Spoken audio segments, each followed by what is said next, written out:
Item ಯಾವುದೇ ಇರಲಿ try ಮಾಡಿ ಆಚಿ chicken masala. Aachi chicken masala.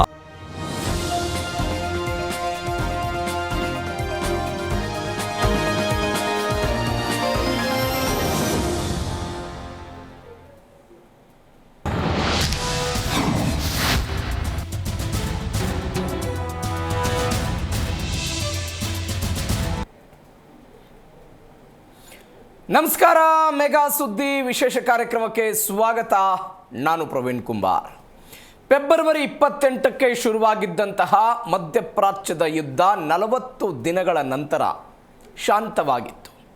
Because of America ಮತ್ತು ಇರಾನ್ ಮಾಡಿಕೊಂಡಂತಹ ಕದನ ವಿರಾಮದ ಪರಿಣಾಮ.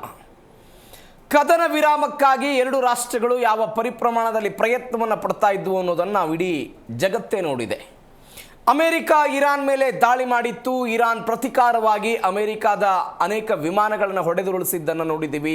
ಪ್ರತಿಕಾರವಾಗಿ ಅಮೆರಿಕಾದ ಸೇನಾ ನೆಲೆಗಳ ಮೇಲೆ ದಾಳಿ ಮಾಡಿದ್ದನ್ನು ನಾವು ಗಮನಿಸಿದ್ದೀವಿ. ಈ ಯುದ್ಧದಿಂದ ಆರ್ಥಿಕವಾಗಿ ಇಡೀ ಜಗತ್ತು ಜರ್ಜರಿತವಾಗಿ ಹೋಗಿತ್ತು. ಅದರ ಜೊತೆಗೆ ತೈಲ ವಿಚಾರದಲ್ಲಿ ಅನೇಕ ದೇಶಗಳು ಅನೇಕ ಸಮಸ್ಯೆಗಳನ್ನು ಕೂಡ ಅನುಭವಿಸಿದ್ದನ್ನು ನಾವು ಗಮನಿಸಿದ್ವಿ. ಈ ಯುದ್ಧ ಶುರುವಾದ ನಂತರವೂ ಕೂಡ ಜಗತ್ತಿನ ಬೇರೆ ಬೇರೆ ದೇಶಗಳು ಹೇಳ್ತು ಮಾತುಕತೆಯ ಮುಖಾಂತರ ಇದನ್ನು ಬಗೆಹರಿಸಿಕೊಳ್ಳಬೇಕು ಅಂತ. ಆದರೆ ಯಾವುದೇ ಕಾರಣಕ್ಕೂ ಎರಡು ರಾಷ್ಟ್ರಗಳು ಯುದ್ಧವನ್ನು ನಿಲ್ಲಿಸುವಂತೆ ಕಾಣಿಸ್ತಾ ಇರಲಿಲ್ಲ. ದಾಳಿಗೆ ಪ್ರತಿದಾಳಿಗೆ ದಾಳಿ ಅನ್ನುವಂತೆ ಎರಡು ರಾಷ್ಟ್ರಗಳ ನಡುವೆ ಕದನ ನಡೀತಾ ಇತ್ತು. ಇಸ್ರೇಲ್ ಕೂಡ ಇರಾನನ್ನು ಟಾರ್ಗೆಟ್ ಮಾಡಿಕೊಂಡು ದಾಳಿಯನ್ನು ನಡೆಸ್ತಾ ಇತ್ತು. ಇವೆಲ್ಲದರ ನಡುವೆ ಪಾಕಿಸ್ತಾನ ನಾವು ಮಧ್ಯಸ್ಥಿಕೆಯನ್ನು ವಹಿಸಿ ಇದನ್ನು ತಣ್ಣಗಾಗಿಸ್ತೀವಿ ಎನ್ನುವಂಥ ಮಾತುಗಳನ್ನು ಮೊದಲು ಹೇಳಿತ್ತು. ಅದನ್ನು ಇರಾನ್ ತಿರಸ್ಕರಿಸಿತ್ತು. ಆದರೆ 2 ದಿನಗಳ ಹಿಂದೆ ಸ್ವತಃ ಅಮೆರಿಕದ ಅಧ್ಯಕ್ಷ ಡೊನಾಲ್ಡ್ ಟ್ರಂಪ್ ಹೇಳಿದರು 14 ದಿನಗಳ ಕಾಲ ಕದನ ವಿರಾಮ ಜಾರಿಗೆ ಬರ್ತಾ ಇದೆ, ಪಾಕಿಸ್ತಾನ ಇದರ ಮಧ್ಯಸ್ಥಿಕೆ ವಹಿಸಿದೆ ಅಂತ ಪಾಕಿಸ್ತಾನದವರು ಮುನೀರ್ ಸೇರಿದಂತೆ ಅಲ್ಲಿಯ ನಾಯಕರುಗಳೆಲ್ಲ ಹೇಳಿದ್ದನ್ನು ಗಮನಿಸಿದ್ದೀವಿ. ಹಾಗಾದರೆ ಪಾಕಿಸ್ತಾನದ ಮಧ್ಯಸ್ಥಿಕೆಗೆ ಬೆಲೆ ಏನು? ರಾಜತಾಂತ್ರಿಕವಾಗಿ ಪಾಕಿಸ್ತಾನ ಗೆದ್ದು ಬಿಡುತ್ತಾ? ಈ ಕದನ ವಿರಾಮದಿಂದ ಈ ಯುದ್ಧ ಶಾಶ್ವತವಾಗಿ ಸ್ಟಾಪ್ ಆಗಿಬಿಡುತ್ತಾ? ಒಂದು ವೇಳೆ ನಿಲ್ಲದೆ ಹೋದರೆ ಮುಂದೆ ಆಗುವಂಥ ಪರಿಣಾಮಗಳೇನು? ಇದೇ ಇವತ್ತಿನ ವಿಶೇಷ. ಇರಾನ್ ಇಸ್ರೇಲ್ ಸಮರ, ಪಾಕಿಸ್ತಾನ ಸಂಧಾನ.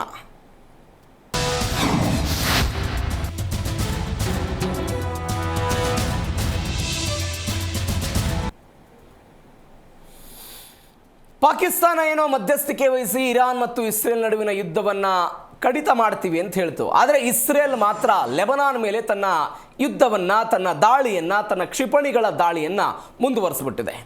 ಇಸ್ರೇಲ್ನ ಬೆಂಜಮಿನ್ ನೆತನ್ಯಾಹು ಹೇಳ್ತಾ ಇದ್ದಾರೆ ಈ ಕದನ ವಿರಾಮ ಒಪ್ಪಂದ ನಮಗೆ ಅಪ್ಲೈ ಆಗೋದಿಲ್ಲ. ಇಸ್ರೇಲ್ ಮತ್ತು ಲೆಬನಾನ್ ಮೇಲಿನ ದಾಳಿಗೆ, ಅಂದರೆ ಇಸ್ರೇಲ್ ಮಾಡ್ತಾ ಇರುವಂತಹ ಲೆಬನಾನ್ ಮೇಲಿನ ದಾಳಿಗೆ ಇದು ಅಪ್ಲೈ ಆಗಲ್ಲ ಅಂತ. ಹಾಗಾದರೆ ಈ ಕದನ ವಿರಾಮದಿಂದ ಇರಾನ್ ಮತ್ತು ಇಸ್ರೇಲ್ ನಡುವಿನ ಯುದ್ಧ ಅಂತ್ಯವಾಗುತ್ತಾ? ಇಸ್ಲಾಮಾಬಾದ್ನಲ್ಲಿ ಮಹತ್ವದ ಸಂಧಾನದ ಕಸರತ್ತು ನಡೀತಾ ಇದೆ. ಇರಾನ್ ಅಮೆರಿಕ ನಾಯಕರ ನಡುವೆ ಸಂಧಾನ ಸಭೆ ಇದು. ಸಂಧಾನಕ್ಕೂ ಮೊದಲು ಪಾಕ್ ಪ್ರಧಾನಿ ಜೊತೆಗೆ ಚರ್ಚೆ ಅಂತೆ. ಪಾಕ್ ಮಧ್ಯಸ್ಥಿಕೆಯಲ್ಲಿ ಉಭಯ ರಾಷ್ಟ್ರ ನಾಯಕರ ಜೊತೆ ಚರ್ಚೆ. ಒಂದು ಕಡೆ ಸಂಧಾನದ ಮಾತುಕತೆ, ಮತ್ತೊಂದು ಕಡೆ ಲೆಬನಾನ್ ಮೇಲೆ ದಾಳಿಯನ್ನಂತೂ ಇಸ್ರೇಲ್ ಮುಂದುವರಿಸಿದೆ. ದಾಳಿಯನ್ನು ಇಸ್ರೇಲ್ ಲೆಬನಾನ್ ಮೇಲೆ ಮುಂದುವರಿಸಿದೆ. ಸಂಧಾನ ಯಶಸ್ವಿಯಾಗುವ ಬಗ್ಗೆ ಅನುಮಾನ ಸದ್ಯಕ್ಕೆ ವ್ಯಕ್ತವಾಗ್ತಾ ಇದೆ. ಈ ಸಂಧಾನ ಯಶಸ್ವಿ ಆಗುತ್ತೋ, ಮುರಿದು ಬೀಳ್ಬಿಡ್ತೋ, ಪಾಕಿಸ್ತಾನ ಈ ವಿಚಾರದಲ್ಲಿ ಏನು ಮಾಡಿಬಿಡುತ್ತೆ ಎನ್ನುವಂತಹ ಪ್ರಶ್ನೆಗಳು ಸಹಜವಾಗಿದ್ದೇ ಇದೆ. ಲೆಬನಾನ್ ಒಪ್ಪಂದದ ಭಾಗ ಅಲ್ಲ ಅಂತ ಟ್ರಂಪ್ ಹೇಳಿದ್ದಾರೆ. ನೆತನ್ಯಾಹು ಕೂಡ ಹೇಳಿದ್ದನ್ನು ನಾವು ನೋಡಿದ್ದೇವೆ. ಹಾಗಾದರೆ ಇದೀಗ ಈ ಯುದ್ಧ ಅಂತ್ಯವಾಗುತ್ತಾ, ಏನಾಗುತ್ತೆ ಎನ್ನುವಂಥ ಪ್ರಶ್ನೆ ಇದೆ. ಅಮೆರಿಕಾದಿಂದ JD ವ್ಯಾನ್ಸ್, ಅಮೆರಿಕಾದ ಉಪಾಧ್ಯಕ್ಷ ಮಾರ್ಕೋ ರೂಬಿಯೋ, ಅಮೆರಿಕಾದ ವಿದೇಶಾಂಗ ಕಾರ್ಯದರ್ಶಿ ಸ್ಟೀವ್ ವಿಟ್ಕಾಫ್, ಮಧ್ಯಪ್ರಾಚ್ಯಕ್ಕೆ ವಿಶೇಷ ರಾಯಭಾರಿ ಇವರು ಜೆರೆಡ್ ಕುಶ್ನರ್, ಟ್ರಂಪ್ ಅಳಿಯ, ಇವರೆಲ್ಲೂ ಕೂಡ ಹೋಗಿರೋದು. Admiral brand Cooper, central commander ಇವರು. ಇರಾನ್ನ ತಂಡ ಮೊಹಮ್ಮದ್ ಗಾಲಿಬಾಫ್, ಇರಾನ್ ಸಂಸತ್ತಿನ ಸ್ಪೀಕರ್ ಇವರು ಪಾಕಿಸ್ತಾನಕ್ಕೆ. ಅಬ್ಬಾಸ್ ಅರಾಗ್ಜಿ, ಇರಾನ್ನ ವಿದೇಶಾಂಗ ಸಚಿವರು. ಮಜೀದ್ ರಾವಂಚಿ, ಇರಾನ್ನ ಉಪ ವಿದೇಶಾಂಗ ಸಚಿವ. ರೆಜಾ ಮೊಗ್ದಮ್, ಪಾಕಿಸ್ತಾನಕ್ಕೆ ಇರಾನ್ನ ರಾಯಭಾರಿ. ಇವರೆಲ್ಲರೂ ಕೂಡ ಪಾಕಿಸ್ತಾನದ ರಾಜಧಾನಿ ಇಸ್ಲಾಮಾಬಾದ್ನಲ್ಲಿ ಸಂಧಾನವನ್ನು ವ್ಯಕ್ತಪಡಿಸ್ತಾರೆ. ಆ ಮುಖಾಂತರ ಕಳೆದ ಕೆಲವು ದಿನಗಳಿಂದ ಹಲವಾರು ಹೈಡ್ರಾಮಾಗಳಿಗೆ ಸಾಕ್ಷಿಯಾಗಿರುವಂಥ ಯುದ್ಧಕ್ಕೆ ಅಂತ್ಯವನ್ನು ಹಾಡಲಾಗುತ್ತೆ ಅನ್ನುವಂಥ ಚರ್ಚೆಗಳಾಗ್ತಾ ಇದೆ. ಇಟ್ ಈಸ್ ಪಾಸಿಬಲ್, ಪಾಕಿಸ್ತಾನವನ್ನು ಅಮೆರಿಕ ಮತ್ತು ಇರಾನ್ ಯಾಕೆ ನಂಬ್ತು, ಯಾವ ಕಾರಣಕ್ಕಾಗಿ ಪಾಕಿಸ್ತಾನ ಗೆದ್ದು ಬಿಡುತ್ತಾ, ಈ ವಿಚಾರದ ಬಗ್ಗೆ ಇವತ್ತು ಮಾತನಾಡೋದಿದೆ. ನಿವೃತ್ತ ಸೇನಾಧಿಕಾರಿಗಳಾಗಿರುವಂಥ ಕರ್ನಲ್ ವೆಂಕಟೇಶ್ ಅವರು ನಮ್ಮ ಜೊತೆ ಇದ್ದಾರೆ. ಸರ್ ನಮಸ್ಕಾರ, ಕಾರ್ಯಕ್ರಮಕ್ಕೆ ಸ್ವಾಗತ. ಎಸ್ ಸರ್, ಬರ್ತೀನಿ. ನಾವು ಪಾಕಿಸ್ತಾನ ವಿಚಾರದ ಬಗ್ಗೆ ಮಾತನಾಡ್ತಾ ಇದ್ದೀವಿ. ನೀವು ಕೂಡ ಕರೆ ಮಾಡಿ ನಮ್ಮ ಜೊತೆಗೆ ಮಾತನಾಡಬಹುದು, ನಿಮ್ಮ ಅಭಿಪ್ರಾಯಗಳನ್ನು ಕೂಡ ನೀವು ಹಂಚ್ಕೊಳ್ಬೋದು. ಕರ್ನಲ್ ವೆಂಕಟೇಶ್ ಸರ್, ಪ್ರಮುಖವಾಗಿ ಕಳೆದ ಕೆಲವು ದಿನಗಳಿಂದ ಮಧ್ಯಪ್ರಾಚ್ಯದಲ್ಲಿ ಆಗ್ತಾ ಇರುವಂತಹ ಯುದ್ಧದ ಬೆಳವಣಿಗೆ, ಇವತ್ತು ಪಾಕಿಸ್ತಾನದ ಸಂಧಾನ ಯಶಸ್ವಿ ಆಗುತ್ತಾ ಇದು? ಸೀಸ್ ಫೈರ್ ನೋಡಿ, ಇವತ್ತು ಫಸ್ಟ್ ದಿವಸ ಏನಂತಂದ್ರೆ ಅದು ಯಾವ ತರ ಮಾತುಕತೆಗಳು ನಡೀತಾವ, ಸೀಸ್ ಫೈರ್ ಸಕ್ಸಸ್ ಆಗ್ತದ ಬಿಡ್ತದ ಎಂಬುದು ಇನ್ನು ಕೆಲವೊಂದು ಬರೇ ಫಸ್ಟ್ ರೌಂಡ್ ದಲ್ಲಿ ನಾವು ಕನ್ಕ್ಲೂಷನ್ಗೆ ಅಥವಾ ಸಕ್ಸಸ್ಗೆ ಜಂಪ್ ಮಾಡಬಾರ್ದು. ಸೀಸ್ ಫೈರ್ ಎಷ್ಟೋ ರೌಂಡ್ಸ್ ಆಗೋದಿದೆ. ಯಾಕಂದ್ರೆ ಅಮೆರಿಕದ ಕಡೆಯಿಂದ ಒಂದು 15 ಪಾಯಿಂಟ್ಸ್, ಇರಾನ್ ಕಡೆಯಿಂದ ಒಂದು 10 ಪಾಯಿಂಟ್ಸ್ ಇವರು ಕೊಟ್ಟಿದ್ದಾರೆ, ಸೀಸ್ ಫೈರ್ ಕಂಡೀಷನ್ಸ್ ಹಾಕಿದ್ದಾರೆ. ಸೊ ಇದು ಸೀಸ್ ಫೈರ್ ಸಕ್ಸಸ್ ಆಗ್ತದ ಬಿಡ್ತದ ಅನ್ನೋದಕ್ಕಿಂತ ಮೊದಲು ಯುದ್ಧ ಯಾಕಾಯ್ತು ಎಂಬುದು ಮೊದಲು ಡಿಸ್ಕಸ್ ಮಾಡೋದು ಮುಖ್ಯ. ಇದರಲ್ಲಿ ಯುದ್ಧದ ಮೇನ್ ವಿಲ್ಲನ್ ಏನಪ್ಪ ಅಂದ್ರೆ ನೇತನ್ಯಾಹು. ಅವಾಗ ಏನಂತಂದ್ರೆ ಒಂದು ಸಲ ಫೆಬ್ರವರಿಲಿ ಆದಂತ ಯುದ್ಧದಲ್ಲಿ ಒಂದು ಪ್ರೆಸೆಂಟೇಶನ್ ಕೊಟ್ಟಾಗ ನೇತನ್ಯಾಹುಗೆ ಯುದ್ಧ ಬೇಕಾಗಿತ್ತು. ಅಮೆರಿಕನ ಟ್ರಂಪ್ನ ಅವ್ರನ್ನ ವೈಟ್ ಹೌಸ್ ಹೋಗಿ ಒಂದು ಪ್ರೆಸೆಂಟೇಶನ್ ಕೊಡ್ತಾನ. ಆ ಪ್ರೆಸೆಂಟೇಶನ್ ದಲ್ಲಿ ಎಲ್ಲ ಅದಕ್ಕೆ ಸಂಬಂಧಪಟ್ಟವರು ಎಲ್ಲರೂ ಇದರಲ್ಲಿ ಇರ್ತಾರ. ಆ ಟೈಮ್ದಲ್ಲಿ JD ವ್ಯಾನ್ಸ್ ಈ ಯುದ್ಧಕ್ಕೆ ಒಪ್ಪೋದಿಲ್ಲ, ಮತ್ತ ಆಮೇಲೆ ಕೆಲವೊಂದು ಜನರಲ್ಸ್ ಈ ಯುದ್ಧಕ್ಕೆ ಒಪ್ಪೋದಿಲ್ಲ. ಆ ಯುದ್ಧದ ಫೇವರ್ದಲ್ಲಿ ಇರೋದು ಓನ್ಲಿ ಏನಂತಂದ್ರೆ ವಾರ್ ಸೆಕ್ರೆಟರಿ ಅಂತ ಹೇಳ್ತಾನೆ, ಪೇಟ್ ಹೆಡ್ಸನ್. ಸೊ ಅದು ಏನಂತಂದ್ರೆ ಬರ್ಬರ್ತಾ ಯಾವ ಟ್ರಾಪಿಗೆ ಅಮೆರಿಕ ಬಿತ್ತಂತಂದ್ರೆ ಇದು ಯುದ್ಧ ಜಾಸ್ತಿ ದಿವಸ ನಡೆಯುವುದಿಲ್ಲ, ಮ್ಯಾಕ್ಸಿಮಮ್ 48 hours 7 days ದಲ್ಲಿ ವೈಂಡ್ ಅಪ್ ಆಗ್ತದೆ ಅಂತ ಒಂದು ಅಸೆಸ್ಮೆಂಟ್ ಮಾಡಿದ್ದು. ಸೊ ಅದು ಉಲ್ಟಾ ಹೊಡೆದ ನಂತರ ಈಗ ಬರ್ಬರ್ತಾ ಒಂದು 40 ದಿವಸಗಳಲ್ಲಿ ಅವ್ರಿಗೆ ಆಸ್ ಎ ಇರಾನ್ ತನ್ನ ಕಂಟ್ರಿನ ಡಿಫೆಂಡ್ ಮಾಡ್ತಾ ಇದೆ. ಇವರು ಯುದ್ಧಕ್ಕೆ ಅಗ್ರೆಸರ್ಸ್ ಏನಿರ್ತಲ್ಲ, ಅಗ್ರೆಸರ್ಸ್ಗೆ ತಮ್ಮ ಏರ್ಫೋರ್ಸ್ ಆಗ್ಲಿ, ನೇವಿ ಆಗ್ಲಿ, ಅಥವಾ ತಮ್ಮದು ಗ್ರೌಂಡ್ ಟ್ರೂಪ್ಸ್ ಸಲುವಾಗಿ, ಗ್ರೌಂಡ್ ಆಪರೇಷನ್ ಸಲುವಾಗಿ ಟ್ರೂಪ್ಸ್ ಇದಾಗ್ಲಿ, ಸೊ ಇವ್ರಿಗೆ one by one hurdles setbacks ಆಗಿ ಶುರುವಾಯ್ತು. ಅದ್ರ ಸಲುವಾಗಿನೇ ಹಾಗಾದ್ರೂ ಮಾಡಿ ಯುದ್ಧದಿಂದ ಸೀಸ್ ಫೈರ್ ಮಾಡಿ ಗ್ರೇಸ್ಫುಲಿ ಎಕ್ಸಿಟ್ ಆಗೋಣ ಅಂತ ತಿಳ್ಕೊಂಡು ಏನಾದರೂ ಬೇಡಿಕೆ ಇಟ್ಟಿದ್ರೆ ಅದು ಅಮೆರಿಕ ಇಟ್ಟಿದೆ. ಸೊ ಅದ್ರ ಸಲುವಾಗಿನೇ ಈಗ ಯಾರ ಜೊತೆಗೆ ಮಾತಾಡ್ಬೇಕು, ಮೀಡಿಯೇಟರ್ ಯಾರಾಗ್ಬೇಕಂಬುದು. ಮೀಡಿಯೇಟರ್ ಏನಂತಂದ್ರೆ ಈಗ ಪಾಕಿಸ್ತಾನ ಆ ಒಂದು ಅಪಾರ್ಚುನಿಟಿ ತಗೊಳ್ತದೆ. ಪಾಕಿಸ್ತಾನ ಅಪಾರ್ಚುನಿಟಿ ತಗೊಂಡ್ ಕೂಡ್ಲೇನೆ ಈಗ ತಾವು ಹೇಳಿದಂಗೆ ಎಲ್ಲ delegates from America, delegates from Iran, ಎರಡು ಪಾರ್ಟಿಯವರು ಅಲ್ಲಿ ಬಂದಿದ್ದಾರಂದ್ಮೇಲೆ ನಾವು ಏನಂತಂದ್ರೆ ಜಸ್ಟ್ ಇವತ್ತು ಸ್ಟಾರ್ಟ್ ಆಗಿದೆ. ಸೊ ಹೋಪ್ಫುಲಿ, ಯಾಕಂದ್ರೆ ಯುದ್ಧ ನಿಲ್ಬೇಕು, ನಿಲ್ದೇ ಇದ್ರೆ ಇಡೀ ಎಲ್ಲರಿಗೂ ಲಾಸ್ ಅದ. ಯುದ್ಧದಲ್ಲಿ ಪಾರ್ಟಿಸಿಪೇಟ್ ಮಾಡೋರಿಗೂ ಲಾಸ್ ಅದ, ಯುದ್ಧದಲ್ಲಿ ಪಾರ್ಟಿಸಿಪೇಟ್ ಮಾಡ್ಲಾರ್ದಂತ ಕಂಟ್ರಿಗೂ ಲಾಸ್ ಆಗಿದೆ. ಯಾಕಂದ್ರೆ ಇದು ಆಯಿಲ್, ಗ್ಯಾಸ್, ಇದು ಏನಪ್ಪ ಅಂದ್ರೆ ಶಾರ್ಟ್ ಫಾಲ್, ಇದೆಲ್ಲ ಏನಪ್ಪ ಅಂದ್ರೆ ಪ್ರತಿ ಬ್ಯಾರಲ್ಗೆ ಏನಂತಂದ್ರೆ ಪ್ರೈಸ್ ಇನ್ಕ್ರೀಸ್ ಆದಂಗೆಲ್ಲ ಇದೇನಂತಂದ್ರೆ ಇದು ಇಡೀ ಗ್ಲೋಬಲ್ ಏನಪ್ಪ ಅಂದ್ರೆ ಎಕನಾಮಿಕ್ ರಿಸೆಷನ್ ಬರ್ತಕ್ಕಂತ ಚಾನ್ಸ್ ಇದೆ. ಅದ್ರ ಸಲುವಾಗಿನೇ ವೆದರ್ ಪಾಕಿಸ್ತಾನ ಹೋಸ್ಟ್ ಮಾಡ್ತಾರೋ ಅಥವಾ ಯಾರು ಇನ್ನೊಬ್ರು ಬೇರೆ ಕಂಟ್ರಿಯವ್ರು ಹೋಸ್ಟ್ ಮಾಡ್ತಾರೋ seize fire, but we should all hope that seize fire success ಆಗ್ಬೇಕು ಅಂತಕೊಂಡು ನಂದು this is my opening sentence.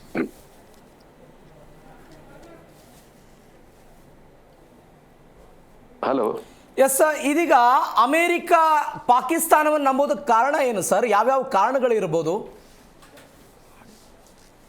ನೋಡ್ರಿ, ಅಮೆರಿಕ ನಂಬಲಿಕ್ಕೆ ಏನಂತಂದ್ರೆ ಈಗ ಏನಂತಾರೆ ನಂಬಲಿಕ್ಕೆ ಕಾರಣ ಏನಂತಂದ್ರೆ ಈಗ ನಮ್ಮ ಆಪರೇಷನ್ ಸಿಂಧೂರ್ ಅಂತ ಒಂದು ನಮಗ ಪಾಕಿಸ್ತಾನ ನಡುವೆ ಒಂದು ಘರ್ಷಣೆ ಆಯ್ತು ಲಾಸ್ಟ್ ಇಯರ್. ಘರ್ಷಣೆ ಆದ ನಂತರ ಆ ಸೀಸ್ ಫೈರ್ ಮಾಡಿಸಿದ್ದು ಟ್ರಂಪ್ ಅಂತಕೊಂಡು ಅವ್ರು ಮಾಡಿಸಿದ್ರು ಬಿಟ್ಟರು. ಬಟ್ ಟ್ರಂಪ್ ಮಾತ್ರ ನಂಬರ್ ಆಫ್ ಟೈಮ್ಸ್ ಅದನ್ನು ಕ್ಲೇಮ್ ಮಾಡಿದ್ರು. ನಂಬರ್ ಆಫ್ ಟೈಮ್ಸ್ ಕ್ಲೇಮ್ ಮಾಡಿದ ನಂತರ ದೆನ್ ಆ ಟೈಮ್ದಲ್ಲಿ ಇದೇನಾಯ್ತು ಅಂತಂದ್ರೆ ಪಾಕಿಸ್ತಾನದ ಸಿಚುವೇಶನ್ ಹೆಂಗಿದೆ ಅಂದ್ರೆ, ಫಸ್ಟ್ ಆಫ್ ಆಲ್ ಆ ಯುದ್ಧದಲ್ಲಿ ಚೈನಾ ಬಂದು ಅವ್ರಿಗೆ ಹೆಲ್ಪ್ ಮಾಡಿತು. ಮತ್ತೆ ಏನಂತಂದ್ರೆ ಅಮೆರಿಕ ಯಾವಾಗ ಪಾಕಿಸ್ತಾನದ ಮೇಲೆ ಪ್ರೆಷರ್ ಜಾಸ್ತಿ ಆಯ್ತು, ಇಂಡಿಯನ್ ಆರ್ಮಿದು ನೂರ್ ಖಾನ್ ಏನಂತಂದ್ರೆ ಏರ್ ಬೇಸ್ ಮೇಲೆ ಅಟ್ಯಾಕ್ ಮಾಡಿದ ನಂತರ ಇದು ಎರಡು nuclear States by chance nuclear weapon use ಮಾಡ್ತಾರಂತ ಕೊಂದು ಇವರು ಅಮೆರಿಕನ್ ಪ್ರೆಸಿಡೆಂಟ್ ಕ್ಲೇಮ್ ಮಾಡಿದ ಪ್ರಕಾರ ಸೀಸ್ ಫೈರ್ ಆಯ್ತು. ಆದ ನಂತರ ಆ ದೇಶದಲ್ಲಿ ಏನಂತಂದ್ರೆ ಇಮಿಡಿಯೇಟ್ ನಾವು ಇದು ನೋಡಿದ್ದೇನಂತಂದ್ರೆ ಅಲ್ಲಿರ್ತಕ್ಕಂಥ ಜನರಲ್ ಮುನೀರ್ಗೆ ಒಂದು ಫೀಲ್ಡ್ ಮಾರ್ಷಲ್ ರ್ಯಾಂಕ್ ಕೊಡ್ತಾರೆ ಪಾಕಿಸ್ತಾನದ ಗವರ್ಮೆಂಟ್. ಅದಾದ ನಂತರ ಟ್ರಂಪ್ ಪರ್ಸನಲಿ ಏನಂತಂದ್ರೆ ಫೀಲ್ಡ್ ಮಾರ್ಷಲ್ ಮುನೀರ್ಗೆ ಕ್ಲೋಸ್ ಆಗ್ತಾರೆ, ಒಂದೆರಡು ಸಲ ಭೇಟಿನೂ ಆಗ್ತದೆ. ಭೇಟಿ ಆದ ನಂತರ ಅದು ಏನಂತಂದ್ರೆ ಈ ಮಿಡ್ಲ್ ಈಸ್ಟ್ ರೀಜನ್ ದಲ್ಲಿ ಈಗ ಪಾಕಿಸ್ತಾನ ಅಂದ್ಕೊಳ್ಳೇನೆ ಪಾಕಿಸ್ತಾನ ಇರಾನ್ ಜೊತೆಗೆ ಒಂದು ಮುಸ್ಲಿಂ ರಾಷ್ಟ್ರ. ಫಸ್ಟ್ ಆಫ್ ಆಲ್ ಮುಸ್ಲಿಂ ರಾಷ್ಟ್ರ, ಶಿಯಾ ಇರ್ಬೋದು ಸುನ್ನಿ ಇರ್ಬೋದು, ಅದು ಸೆಕೆಂಡರಿ ಫ್ಯಾಕ್ಟರ್. ಒಂದು ಮುಸ್ಲಿಂ ರಾಷ್ಟ್ರ. ಆಮೇಲೆ it is sharing border with Iran. ಆಮೇಲೆ ಈಗ ಸೀಸ್ ಫೈರ್ ಆಗ್ಬೇಕಾದ್ರೆ ಎರಡು ದೇಶಗಳಿಗೆ ಮೀಡಿಯೇಟರ್ ಒಪ್ಪಿಗೆ ಇರಬೇಕು. ನಾ ಹೇಳಿದಂಗೆ ಜನರಲ್ ಮುನೀರ್ ಟ್ರಂಪ್ಗೆ ಕ್ಲೋಸ್ ಇದ್ದ. ಈಗ ಟ್ರಂಪ್ಗೆ ಈಗ ಸೀಸ್ ಫೈರ್ ಬೇಕಾಗಿದೆ. ಟ್ರಂಪ್ಗೆ ಹೇಗಾದ್ರೂ ಮಾಡಿ ಈ ಗ್ರೇಸ್ಫುಲ್ ಎಕ್ಸಿಟ್ ಒಂದು ರೂಟ್ ಹುಡುಕ್ತಾ ಇದ್ದಾರೆ. ಅಂತ ಟೈಮ್ದಲ್ಲಿ ಇವರು ಏನಂತಂದ್ರೆ ಇನಿಷಿಯೇಟಿವ್ ತಗೊಂಡ್ರು ಪಾಕಿಸ್ತಾನದವರು. ಪಾಕಿಸ್ತಾನಕ್ಕೆ ಏನಂತಂದ್ರೆ ಬೈ ಚಾನ್ಸ್ ಇರಾನ್ ಒಪ್ಪಿಗೆ ಇದ್ದಿದ್ದಿಲ್ಲಪ್ಪ ಅಂದ್ರೆ ಪ್ರಾಬಬ್ಲಿ ಮೀಡಿಯೇಟ್ ಮಾಡಕ್ ಆಗೋದಿಲ್ಲ. ಇರಾನ್ಗೂ ಕೂಡ ಒಪ್ಪಿಗೆ ಇದೆ, ಯಾಕಂತಂದ್ರೆ ಅವ್ರು ಮುಸ್ಲಿಂ ರಾಷ್ಟ್ರ ಅಂತ ಒಂದಾಗ್ತದ. ಆಮೇಲೆ ಎರಡನೇದು ಅವ್ರಿಬ್ಬರ ನಡುವೆ ಯಾವ ತರ ಯುದ್ಧ ಆಗ್ಲಿ ಏನಾಗ್ಲಿ ದೇ ಶೇರ್ ಬಾರ್ಡರಿ ಅಂತ ಮೇಜರ್ ಎಸ್ಕಲೇಷನ್ಸ್ ಇಬ್ಬರ ನಡುವೆ ಏನಾಗಿಲ್ಲ. ಸೊ ಆ ಕಾರಣಕ್ಕಾಗಿ ಪಾಕಿಸ್ತಾನಿಗೆ ಏನಪ್ಪಾ ಅಂದ್ರೆ ಒಂಥರ ಡಿಪ್ಲೊಮ್ಯಾಟಿಕಲಿ ವರ್ಲ್ಡ್ ಸ್ಟೇಜ್ ನಲ್ಲಿ ಒಂಥರ ಬಂಪರ್ ಲಾಟ್ರಿ ಹೊಡೆದಂಗ ಅದ. ಇದು ಏನಪ್ಪಾ ಅಂದ್ರೆ ಟಾಕ್ಸ್ ಇನಿಷಿಯೇಟ್ ಮಾಡೋದಕ್ಕ, ಟಾಕ್ಸ್ ಪಾಸ್ ಆಗ್ತದೋ ಫೇಲ್ ಆಗ್ತಾವೋ ಅಥವಾ ಇನ್ನು number of rounds of talks ಎಲ್ಲ ಏನಂತ ಬರ್ತಕ್ಕಂಥ ದಿವಸಗಳಲ್ಲಿ ಗೊತ್ತಾಗ್ತದೆ. ಬಟ್ ಯಾವುದೇ ದೇಶ ಪಾಕಿಸ್ತಾನ ಆಗ್ಬಹುದು ಅಥವಾ ನಾವೇ ಇನಿಷಿಯೇಟಿವ್ ತಗೊಂಡು ನಾವೇ ಇಂಡಿಯಾದಲ್ಲಿ ಹೋಸ್ಟ್ ಮಾಡಿದತ್ನ, ಸೊ ಯಾವ ದೇಶ ಹೋಸ್ಟ್ ಮಾಡ್ತದ ಅದಕ್ಕಂತೂ ವರ್ಲ್ಡ್ ಸ್ಟೇಜ್ ನಲ್ಲಿ ಕ್ರೆಡಿಟ್ ಬರ್ತದೆ. ಇವತ್ತಿನ ಪೊಸಿಷನ್ ಅಲ್ಲಿ ಪಾಕಿಸ್ತಾನ ಇದ್ದಾರೆ. So we have to support ಏನಪ್ಪಾ ಅಂದ್ರೆ ಈ ಸೀಸ್ ಫೈರ್ ಹೆಂಗಾದ್ರೂ ಆಗಿ ಏನಂತಂದ್ರೆ ಸಕ್ಸಸ್ ಆಗ್ಬೇಕಂತ ಹೋಪ್ ಮಾಡ್ಬೇಕು ನಾವು. ಎಸ್ ಸರ್, ಬರ್ತೀನಿ ಮಾತನಾಡೋಣ. ರಾಜಕೀಯ ವಿಶ್ಲೇಷಕರಾದಂಥ ಅರವಿಂದ್ ಅವರು ನಮ್ಮ ಜೊತೆ ಫೋನ್ ಸಂಪರ್ಕದಲ್ಲಿದ್ದಾರೆ. ಸರ್ ನಮಸ್ಕಾರ. ನಮಸ್ಕಾರ ಸರ್. ನಮಸ್ಕಾರ. ಕಳೆದ ಕೆಲವು ದಿನಗಳಿಂದ ಆಗ್ತಾ ಇದ್ದಂಥ ಯುದ್ಧ, ಇದರ ಭೀಕರತೆ, ಭಾರತ ಸೇರಿದಂತೆ ಜಗತ್ತಿನ ವಿವಿಧ ದೇಶಗಳು ಇದರ ಬಗ್ಗೆ ಅನುಭವಿಸಿದಂಥ ಅನೇಕ ನಷ್ಟಗಳು ಸರ್. ಇವತ್ತು ಪಾಕಿಸ್ತಾನ ಒಂದು ಮಧ್ಯಸ್ಥಿಕೆ ವಹಿಸ್ತಾ ಇದೆ. ಪಾಕಿಸ್ತಾನಕ್ಕೆ ಜಯ ಅಂತ ಅನ್ಕೊಳ್ಬೋದಾ ನಾವು ಇದನ್ನು? ರಾಜತಾಂತ್ರಿಕವಾಗಿ ಇಷ್ಟು ದಿನಗಳ ಕಾಲ ಪಾಕಿಸ್ತಾನ ವಿಶ್ವದಲ್ಲಿ ಕೆಲವೊಂದಿಷ್ಟು ಕಹಿ ನೆನಪುಗಳು ಅಥವಾ ಹಿನ್ನಡೆಯನ್ನು ಅನುಭವಿಸಿದ್ದನ್ನು ಗಮನಿಸಿದ್ವಿ. ಇದೀಗ ಅವರು ಮುನ್ನಡೆಗೆ ಬರೋ ಪ್ರಯತ್ನಕ್ಕೆ ಇದಕ್ಕೊಂದು ವೇದಿಕೆ ಆಗ್ತಿದೆಯಾ? ಇಲ್ಲ, I don't think like that. ನೋಡಿ, ಇವಾಗ ನಾವು ನಿರಂತರವಾಗಿ ಅಂದ್ರೆ ಇದ್ರ ಹಿನ್ನೆಲೆಯನ್ನು ಒಂದು ಸ್ಟೆಪ್ ಹಿಂದೆ ಇಟ್ಬಿಟ್ಟು ನೋಡಿದಾಗ ಯಾವಾಗ ಯುದ್ಧ ವಿರಾಮವನ್ನ ಘೋಷಿಸಲಾಗಿದೆ ಅವಾಗ it has been used to ಏನಂತಾರೆ ರೀಫಿಲ್ ದೇರ್ ಓನ್ ಡೆಪ್ಲೀಟ್ಸ್. ಅಂದ್ರೆ ಅವ್ರ ಮಿಸೈಲ್ಗಳು ಖಾಲಿಯಾಗಿ ಹೋಗಿರ್ತವೆ, ಅವರ ಯುದ್ಧ ವಿಮಾನಗಳಿಗೆ ರಿಪೇರಿ ಆಗ್ಬೇಕಾಗಿರುತ್ತೆ, ಇಲ್ಲದಿದ್ರೆ ಒಂದಿಷ್ಟು ಚಿಕ್ಕ ಚಿಕ್ಕ ಕ್ಷಿಪಣಿಗಳಿಗೆ ರಿಫ್ಯೂಲ್ ಮಾಡ್ಬೇಕಾಗಿರುತ್ತೆ, ಇಲ್ಲಾಂದ್ರೆ ಅವರು ಬೇಸಸ್ ಅನ್ನ ಇನ್ನೂ ರಿಫ್ಯೂಲ್ ಮಾಡ್ಕೊಳ್ಳಕ್ಕೆ ಆಸ್ಪದವಾಗಿ ಯೂಸ್ ಮಾಡೋದಾಗಿದೆ. In fact Ukraine and Russia war ಅಲ್ಲಿ ಕೂಡ ಹೀಗೆ ಆಯ್ತು. ಇಸ್ರೇಲ್ ಮತ್ತೆ ಪ್ಯಾಲೆಸ್ಟೈನ್ ವಾರ್ ಅಲ್ಲಿಯೂ ನಾವು ನೋಡಿದ್ವಿ.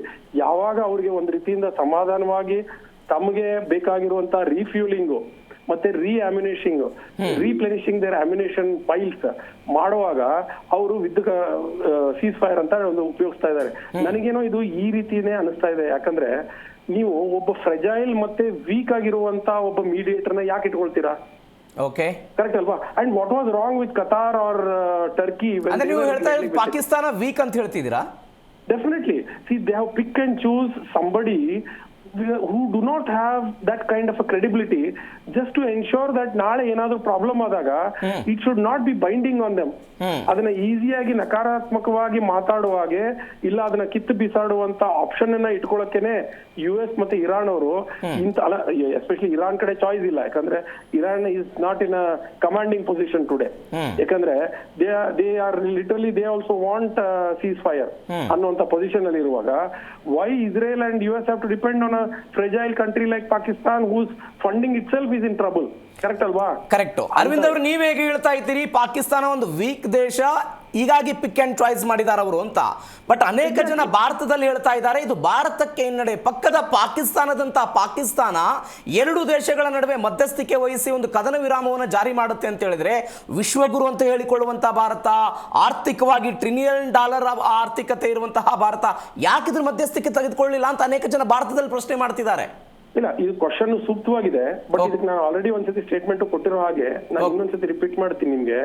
ಇಲ್ಲಿ ಏನಾಗಿದೆ, definitely we have to question our external affairs stand or foreign ministry stand ಇದೆಯಲ್ಲ, ಅದರಲ್ಲಿ ಒಂದಿಷ್ಟು ಇಂಪ್ರೂವ್ಮೆಂಟ್ ಬೇಕಾಗಿದೆ. ಯಾಕಂದ್ರೆ ನಾವು when we were capable of meddling even with Russia and Ukraine, there was expectation that we will mediate. Even while Israel and Palestine happened, there was expectation. We did not do that. ನಮಗೆ ಆ ಲೆವೆಲಿನ ಒಂದು ಉಸ್ತುವಾರಿ ತಗೊಂಡು ಮಾಡುವಂತ ತಾಕತ್ ಇದ್ರೂ ಕೂಡ we play down it. ಅಂದ್ರೆ ಇವತ್ತಿಗೆ ನಾವು ನಮ್ಮ ತೂಕದಕ್ಕಿಂತ ಕಡಿಮೆ ಡಿಪ್ಲೊಮಸಿಯಲ್ಲಿ ಹೋಗ್ತಾ ಇದೀವಿ ಅನ್ನೋದು ಒಂದು ವಿಷಾದ. ಆದ್ರೆ that need not have to be compared with Pakistan, that this is a win to them. Because tomorrow Pakistan might get a befitting reply from US and Israel as well as from Iran. ಇಬ್ರು ಕಡೆಯಿಂದ ಒದೆ ತಿನ್ನೋ ಸಾಧ್ಯತೆನೂ ಅವ್ರಿಗೆ ಇರುತ್ತೆ, ಅದನ್ನ ತಿಳ್ಕೋಬೇಕು. ಅರ್ಥ ಆಯ್ತಲ್ವಾ? So ಹಾಗಾಗಿ ಅದು ಅವ್ರಿಗೆ ನಮಗೆ ಅಂತ ಕಂಪ್ಯಾರಿಸನ್ ಇದೆಯಲ್ಲ, ಅದಕ್ಕೆ ನಾವು ಒಪ್ಕೊಳ್ಳಲ್ಲ. ಆದ್ರೆ ನಮ್ಮ ಫಾರಿನ್ ಪಾಲಿಸಿಯಲ್ಲಿ ಸುಮಾರಷ್ಟು ಬದಲಾವಣೆ ಆಗ್ಬೇಕು. ನೀವು ಅಷ್ಟು ದೊಡ್ಡ ದೊಡ್ಡದಕ್ಕೆ ಹೇಳ್ತಾ ಇದ್ದೀರಾ. ನಮಗೆ ಮಾಲ್ದೀವ್ಸ್ ಅವ್ರು ಡಿಸಿ ಕೊಟ್ರು, ನಮಗೆ ನೇಪಾಲ್ ಅವರು ಒಂದ್ ರೀತಿಯಿಂದ ಮುಖಭಂಗ ಮಾಡಿದ್ರು, ಬಾಂಗ್ಲಾದೇಶಲ್ಲಿ ಆಗಿದ್ದಂತೂ ನಮ್ಗೆ ಫುಲ್ ಮುಖಕ್ಕೆ ಶಗಡಿನೇ ಬಳದಂಗಾಯ್ತು. Sri Lanka also went with China to certain extent. ಅಂದ್ರೆ ಇಂಥ ಚಿಕ್ಕ ಚಿಕ್ಕ ವಿಚಾರಗಳಲ್ಲಿ ಕೂಡ ನಾವು ಒಂದು ಬ್ಯಾಕ್ ಎಂಡ್ ಅಲ್ಲಿ ಇದ್ದೀವಿ, ಇವತ್ತು ಬ್ಯಾಕ್ ಫುಟ್ ಅಲ್ಲಿ ಇದ್ದೀವಿ ಅನ್ನೋದನ್ನ ನಾವು ಮರಿಬಾರ್ದು. ಹಾಗಾಗಿ ವಿಶ್ವಗುರು ಅಂತ ಹೇಳೋದು ಇಲ್ಲದ ಅದು ಉತ್ಪ್ರೇಕ್ಷವಾಗುತ್ತೆ. At the same time comparing it with Pakistan's win ಅಂದ್ರೆ ಟು ಬಿ ಅಂದ್ರೆ ಇದು ಗೆಲುವು ಅಂತ ನೀವು ಭಾವಿಸಿದಾಗ ಇದು ಇಂಡಿಯಾದ ವಿರುದ್ಧ ಗೆಲುವು ಅಂತ ಅನ್ಕೊಳ್ಳೋದಿದೆಯಲ್ಲ, ಅದು ಕೂಡ ತುಂಬಾ ಸಂಪೂರ್ಣವಾಗಿ ತಪ್ಪಿದೆ. ನಾ ಅದಕ್ಕೆ ಹುಲ್ಲು ಹಾಕಲ್ಲ. ಬಿಕಾಸ್ ದಟ್ ಇಸ್ ಒಂಥರ ಕಾಂಗ್ರೆಸ್ ವರ್ಷನ್ ಆಗೋಗ್ಬಿಡುತ್ತೆ, ವಿಚ್ ಇಸ್ ಫುಲಿಶ್ ಎನಫ್. ಅದು which is very far from the facts. ಆದ್ರೆ ಈ ನಾವೇನಿದೆ ನಾವು ಇಂಪ್ರೂವ್ ಆಗ್ಬೇಕು ಅನ್ನೋದನ್ನ ಭಾರತದ ಪ್ರಜೆಯಾಗಿ ನಾವು ಭಾರತದ ಸರ್ಕಾರಕ್ಕೆ ನಾನು ವಿನಂತಿ ಮಾಡ್ಕೊಳ್ಳೋದಿದೆ. ಅದಕ್ಕೆ ನಾನು ಸೀಮಿತವಾಗಿರ್ತೇನೆ ಹೊರತು ಕಂಪೇರ್ ಮಾಡಿ ಪಾಕಿಸ್ತಾನಿಗೆ ಗೆಲುವು ನಾವು ಹಿಂದೆಡೆ ಆಗಿದ್ದೇವೆ ಇಲ್ಲ, ಅದೆಲ್ಲ ಸತ್ಯದಿಂದ ತುಂಬಾ ದೂರವಾಗಿರೋ ಮಾತು, ಉತ್ಪ್ರೇಕ್ಷದ ಮಾತು, ಪೊಲಿಟಿಕಲ್ ಗೇನ್ಸ್ಗೆ ಮಾತಾಡಿರೋ ಮಾತು. ನಾವು ಆ ರೀತಿ ಮಾತಾಡಬಾರ್ದು. ಬೇರೆ ಯಾವುದೇ ಪಕ್ಷ ಆ ಸ್ಟ್ಯಾಂಡ್ ತಗೊಂಡಿದ್ರು ಕೂಡ ನಾನು ಅವರಿಗೆ ತುಂಬಾ ಪ್ರೀತಿಯಾಗಿ ಮತ್ತೆ with full of confidence I am telling, ಆ ರೀತಿ ನೀವು ಪಬ್ಲಿಕ್ಲಿ ಎಕ್ಸ್ಪ್ರೆಸ್ ಮಾಡೋದು ಅದು it is not good enough. ಮತ್ತೊಂದು ಕಡೆ ಸರ್, ಇದೇ ಇಸ್ರೇಲ್ ಮತ್ತು ಹಮಾಸ್ ನಡುವೆ ಯುದ್ಧ ನಡೆದಾಗ, ರಷ್ಯಾ ಮತ್ತು ಉಕ್ರೇನ್ ನಡುವೆ ಯುದ್ಧ ನಡೆದಂತ ಸಮಯದಲ್ಲಿ ನಮ್ಮ ದೇಶದ ಪ್ರಧಾನಿಗಳು ಉಕ್ರೇನ್ಗೆ ಹೋಗಿ ಬರ್ತಾರೆ, ರಷ್ಯಾಗೆ ಭೇಟಿ ಕೊಟ್ಟು ಬರ್ತಾರೆ, ಇಸ್ರೇಲ್ಗೆ ಭೇಟಿಯನ್ನು ಕೊಟ್ಟು ಅವತ್ತಲ್ಲಿ ಮಾತನಾಡ್ತಾರೆ ಭಯೋತ್ಪಾದಕತೆ ವಿರುದ್ಧ ಭಾರತವು ಕೂಡ ಹೋರಾಟವನ್ನು ಮಾಡುತ್ತೆ ಅಂತ. ಇದರ ಜೊತೆಗೆ ಯುರೋಪಿನ ಅನೇಕ ದೇಶಗಳು, ಸ್ವತಃ ಅಮೆರಿಕ ಕೂಡ ರಷ್ಯಾ ಮತ್ತು ಉಕ್ರೇನ್ ನಡುವೆ ಯುದ್ಧ ಆಗುವಂತಹ ಸಮಯದಲ್ಲಿ ಇದನ್ನು ತಡೆಗಟ್ಟುವಂತಹ ಶಕ್ತಿ ಸಾಮರ್ಥ್ಯ ಭಾರತದ ನಾಯಕತ್ವಕ್ಕಿದೆ ಅಂತ ಹೇಳಿಕೆಗಳನ್ನು ಕೊಡ್ತಾರೆ. ನೋಡಿ, ಇದು ಒಂದು ವಿಷಾದದ ಪರಿಸ್ಥಿತಿ. ಬಟ್ ನೀವು ಇಲ್ಲಿ ಮೀಡಿಯೇಷನ್ ಹೇಳ್ತಾ ಇದ್ದೀರಾ. Even United Nation Security Council ಅಲ್ಲಿ ಕೂಡ ನಾವು ಟೂ ಆರ್ ಫ್ರೋ ವೋಟ್ ಮಾಡುವಂತ ಪ್ರಾವಧಾನ ಇಟ್ಕೋಬೇಕು ಹೊರತು ಇಂಡಿಯಾದ ಮೋಸ್ಟ್ ಆಫ್ ದ ನಿಲುವು ಎಲ್ಲನೂ ಏನಂದ್ರೆ ಆಬ್ಸೆನ್ಸ್ ಇರುತ್ತೆ, ವೋಟೇ ಮಾಡಿರಲ್ಲ. ಅರ್ಥ ಆಯ್ತಲ್ವಾ? ಇದೀಗ ನೀವ್ ಹೇಳ್ತಾ ಇರೋದು ಕದನ ವಿರಾಮಕ್ಕೆ ನಾವು ಪಾರ್ಟಿಸಿಪೇಟ್ ಮಾಡ್ಬೇಕಾಗಿರೋದು ಬಹಳ ಜವಾಬ್ದಾರಿತವಾದ ಕೆಲಸ ಆಯ್ತು. ಅಂದ್ರೆ ಇಂಡಿಯಾ ಪ್ರೊಆಕ್ಟಿವ್ ಆಗಿ ಇಲ್ಲ ಅನ್ನೋದನ್ನ ನಾನು ಹೇಳ್ತಾ ಇದ್ದೀನಿ. ಇದ್ರ ಜೊತೆಗೆ ನಾನು ಹೇಳ್ತಿರೋದು, ಮೊದಲು ನಮ್ದು ನಾನ್ ಅಲೈನ್ಡ್ ಮೂವ್ಮೆಂಟ್ ಅಂತ ಇತ್ತು, ಇವಾಗ್ಲೂ ಕೂಡ ನಾವು non aligned, but strategical independence, strategical non alignment ಅಂತ ಹೇಳ್ತಾರೆ. ಇವಾಗ ಬರೀ ಅಕ್ಷರಗಳು ಚೇಂಜ್ ಆಗಿವೆ. ಆದ್ರೆ ಅದ್ರ ಜೊತೆಗೆ ಇನ್ನೊಂದು ತುಂಬಾ ಇಂಪಾರ್ಟೆಂಟ್ ಅಬ್ಸರ್ವೇಷನ್ ಏನಿದೆ, non aligned movement had a principle based on it. ಅರ್ಥ ಆಯ್ತಲ್ವಾ? ಅದಕ್ಕೆ ಒಂದಿಷ್ಟು ಸತ್ವ, ತತ್ವ ಮತ್ತೆ ಪ್ರಿನ್ಸಿಪಲ್ಸ್ ಅನ್ನೋದಿತ್ತು. ನಾವು ಯಾರೇ ಕಡೆ ಹೋಗ್ಬಿಟ್ಟು ಯುದ್ಧಕ್ಕೆ ಪ್ರಚೋದನೆ ಕೊಡಲಾರದ ಹಾಗೆ ನಾವು ಇರ್ತೀವಿ. ಹಾಗಾಗಿ ನಾವು ಯಾರ ಜೊತೆನೂ ಅತಿವ ಗನಿಷ್ಠವಾದ ಸಂಬಂಧ ಇಲ್ಲ ಕನಿಷ್ಠವಾದ ಸಂಬಂಧ ಇಟ್ಕೊಳ್ಳಲ್ಲ ಅಂತ ಇದೊಂದು ಪ್ರಿನ್ಸಿಪಲ್ ಇತ್ತು, ಒಂದಿಷ್ಟು ಎಥಿಕ್ಸ್ ಇತ್ತು. ಬಟ್ ಇವತ್ತು ಕೂಡ ನಾವ್ ಯಾರ ಜೊತೆಗೂ ಇಲ್ಲ. ಕರೆಕ್ಟ್ ಅಲ್ವಾ? ಅವ್ರಿಗೂ ಸಪೋರ್ಟ್ ಮಾಡಿಲ್ಲ, ಅವ್ರಿಗೂ ಸಪೋರ್ಟ್ ಮಾಡಿಲ್ಲ. ಇವತ್ತು ಪ್ರಿನ್ಸಿಪಲ್ಸ್ ಅನ್ನ ಬದಿಗಿಟ್ಬಿಟ್ಟಿದೀವಿ. ಇವತ್ತಿಗೆ ನಮ್ಗೆ ಕಮರ್ಷಿಯಲ್ ಆಸ್ಪೆಕ್ಟ್, ನಮ್ಗೆ ಇಂಧನ ಸಿಗ್ತಾ ಇದೆಯಾ, ಎನರ್ಜಿ ಸೆಕ್ಯೂರಿಟಿಗೆ ನಮ್ಗೆ ಎಲ್ಲಿ ಫಾಯ್ದೆ ಆಗುತ್ತೆ, ಎಲ್ಲಿ ದುಡ್ಡು ಕಡಿಮೆ ದುಡ್ಡಿಗೆ ನಮ್ಗೆ ಕಚಾತೆ ಎಲ್ಲ ಸಿಗ್ತಾ ಇದೆ ಅಂದ್ರೆ ಪ್ರಿನ್ಸಿಪಲ್ಸ್ ಅನ್ನ ಬದಿಗಿಟ್ಟುಬಿಟ್ಟು ಮಾಡುವಂತ ನಾನ್ ಅಲೈನ್ ಮೂವ್ಮೆಂಟ್ ಇವತ್ತು ಇಂಡಿಯಾ ಅಚೀವ್ ಮಾಡ್ತಾ ಇದೆ, which is not good in long run. ಇದು yes. ವಿದೇಶಿ ನೀತಿಯಲ್ಲಿ ಒಂದ್ ರೀತಿಯಿಂದ ಅದು ಉತ್ಕೃಷ್ಟವಾದ ಹೆಮ್ಮೆ ಪಡುವಂತ ಪರಿಸ್ಥಿತಿ ಅಲ್ಲ ಅಂತ ನಾನು ಹೇಳಕ್ ಇಚ್ಛೆ ಬಯಸ್ತೀನಿ. Okay. ಅರ್ಥ ಆಯ್ತಲ್ವಾ? Okay. ಹಾಗಾಗಿ ವಿಶ್ವಗುರು ಅನ್ನೋ ಉತ್ಪ್ರೇಕ್ಷೆಗೆ ನಾವು ಹೋಗ್ಲೂಬಾರ್ದು, ಯೋಚನೆನೂ ಮಾಡಬಾರ್ದು. ನೋಡ್ರಿ, ನಾವು ಕಂಬೋಡಿಯಾ ಮತ್ತೆ ಥೈಲ್ಯಾಂಡ್ ಮಧ್ಯದಲ್ಲಿ ಆಗ್ತಾ ಇರುವಂತ ಒಂದು ದೇವಸ್ಥಾನಕ್ಕೆ ಹಿಡ್ಕೊಂಡು ಜಗಳವನ್ನ ನಿಲ್ಸಕ್ಕೇನು ಪ್ರಯತ್ನ ಪಡ್ಲಿಲ್ಲ. ಅಂತದ್ದು ನಾವು ರಷ್ಯಾ ಯುಕ್ರೇನ್ ಆಗ್ಲಿ, US ಮತ್ತೆ ಇರಾನ್ ಮಧ್ಯದಲ್ಲಿ ಇರೋ ವೈಷಮ್ಯತೆಯನ್ನ ತೆಗೆದಾಕ್ತಿವಿ ಅನ್ನೋದು ಅತಿ ಉತ್ಪ್ರೇಕ್ಷವಾಗುತ್ತೆ. ಪಾಕಿಸ್ತಾನ್ ಮಾಡಿದ್ರು ಅದೇನೋ opportunistically it has hit upon a jackpot which is not scientific and which is not sustainable. ಹಾಗಾಗಿ ಅದಕ್ಕೆ ನಾವು ಕಂಪೇರ್ ಮಾಡೋದು ಬೇಡ. ಹಾಗಂತೇಳಿ ಇಂಡಿಯಾ ಸರಿ ಇದೆ ಅಂತ ನಾನು ಅಂಧಭಕ್ತರಾಗಿ ಮಾತಾಡೋದು ಬೇಡ. ಇವತ್ತು ನಾವು ರಿಯಲಿಸ್ಟಿಕ್ ಆಗಿ ಮಾತಾಡಬೇಕು. ನಮ್ಮಲ್ಲಿರೋ ವಿದೇಶ ನೀತಿಯನ್ನ ನಾವು ಸರಿಪಡಿಸ್ಲಿಕ್ಕೆ, ದೃಢಪಡಿಸ್ಲಿಕ್ಕೆ ನಾವು ಕಷ್ಟಪಡಬೇಕಾಗಿದೆ. ಅದನ್ನ ಮಾಡೋಣ. Yes sir, thank you sir. Zee Kannada ಜೊತೆ ಮಾತನಾಡಿದ್ದಕ್ಕೆ ಥ್ಯಾಂಕ್ಸ್. ನಮಸ್ಕಾರ, ಬಹಳ ಖುಷಿ ಆಯ್ತು ನನ್ನ ಲೈನಲ್ಲಿ ತಗೊಂಡಿದ್ದೆ. Yes sir. ಮತ್ತೊಂದು ಕಡೆ ಕರ್ನಲ್ ವೆಂಕಟೇಶ್ ಅವರು ನಮ್ಮ ಜೊತೆ ನೇರ ಸಂಪರ್ಕದಲ್ಲಿದ್ದಾರೆ. ಸರ್, ಪಾಕಿಸ್ತಾನದ ಪಾತ್ರ ಏನಿಲ್ಲಿ? ಇರಾನ್, ಇಸ್ರೇಲ್ ಮತ್ತು ಅಮೆರಿಕಾದ ನಡುವೆ ಇಂಥದ್ದೊಂದು ಯುದ್ಧ ಆಗ್ತಾ ಇತ್ತು. ಇವೆಲ್ಲವೂ ಬೆಳವಣಿಗೆಗಳ ನಂತರ ಈ ಹಿಂದೆ ಇರಾನ್ ಪಾಕಿಸ್ತಾನದ ಮಧ್ಯಸ್ಥಿಕೆಯನ್ನು ಟೀಕೆ ಮಾಡಿತ್ತು. ಪಾಕಿಸ್ತಾನದವ್ರು ಏನೋ ಮಾತನಾಡ್ತಾರೆ, ಅವ್ರ ಪಾಡಿಗೆ ಅವ್ರು ಮಾತನಾಡ್ಕೊಳ್ಳಿ, ಬಟ್ ನಾವು ಪ್ರತಿಕಾರವನ್ನು ತೀರಿಸ್ಕೊಳ್ತೀವಿ ಅಂತ ಇರಾನ್ನ ನಾಯಕತ್ವ ಹೇಳಿದ ನೆನಪಿದೆ. ಬಟ್ ಪಾಕಿಸ್ತಾನ ಕಳೆದ 40 ದಿನಗಳಲ್ಲಿ ಮಾಡಿರುವಂತಹ ಪ್ರಯತ್ನ ಏನು? ಈಗ ಏನಂತಂದ್ರೆ ನೋಡು, ಮೀಡಿಯೇಟರ್ಗೆ ಇಬ್ಬರು ದೇಶಗಳಿಗೆ ಬೇಕಾಗ್ಬೇಕಾಗ್ತದೆ. ಯಾಕಂದ್ರೆ ಈಗ ಬೇಸಿಕಲಿ ಇಲ್ಲಿ ನೋಡ್ತಾ ಇದ್ರೆ ಅಮೆರಿಕನ್ ರೆಪ್ರೆಸೆಂಟೇಟಿವ್ಸ್ ಮತ್ತು ಇರಾನ್ ರೆಪ್ರೆಸೆಂಟೇಟಿವ್ಸ್ ಇಬ್ಬರಿಗೆ ಇದ್ದಾರೆ. ಇಬ್ಬರಿಗೆ ಎಕ್ಸೆಪ್ಟಬಲ್ ಇದ್ದಾಗನೇ ಮುಂದೆ ಟಾಕ್ಸ್ ಅಥವಾ ಮೀಡಿಯೇಷನ್ ಸಕ್ಸಸ್ ಆಗೋದು ಅಥವಾ ಸಕ್ಸಸ್ ಆಗೋದಿಲ್ಲ. ಅಟ್ಲೀಸ್ಟ್ ಮೀಟಿಂಗ್ ಅಂತ ಸ್ಟಾರ್ಟ್ ಮಾಡ್ಬೋದು.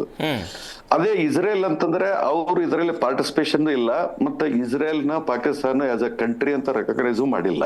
ಇಸ್ರೇಲ್ ಅಂಬೇಸಿ ಇಲ್ಲ, ಏನಿಲ್ಲ ಇದರಲ್ಲಿ.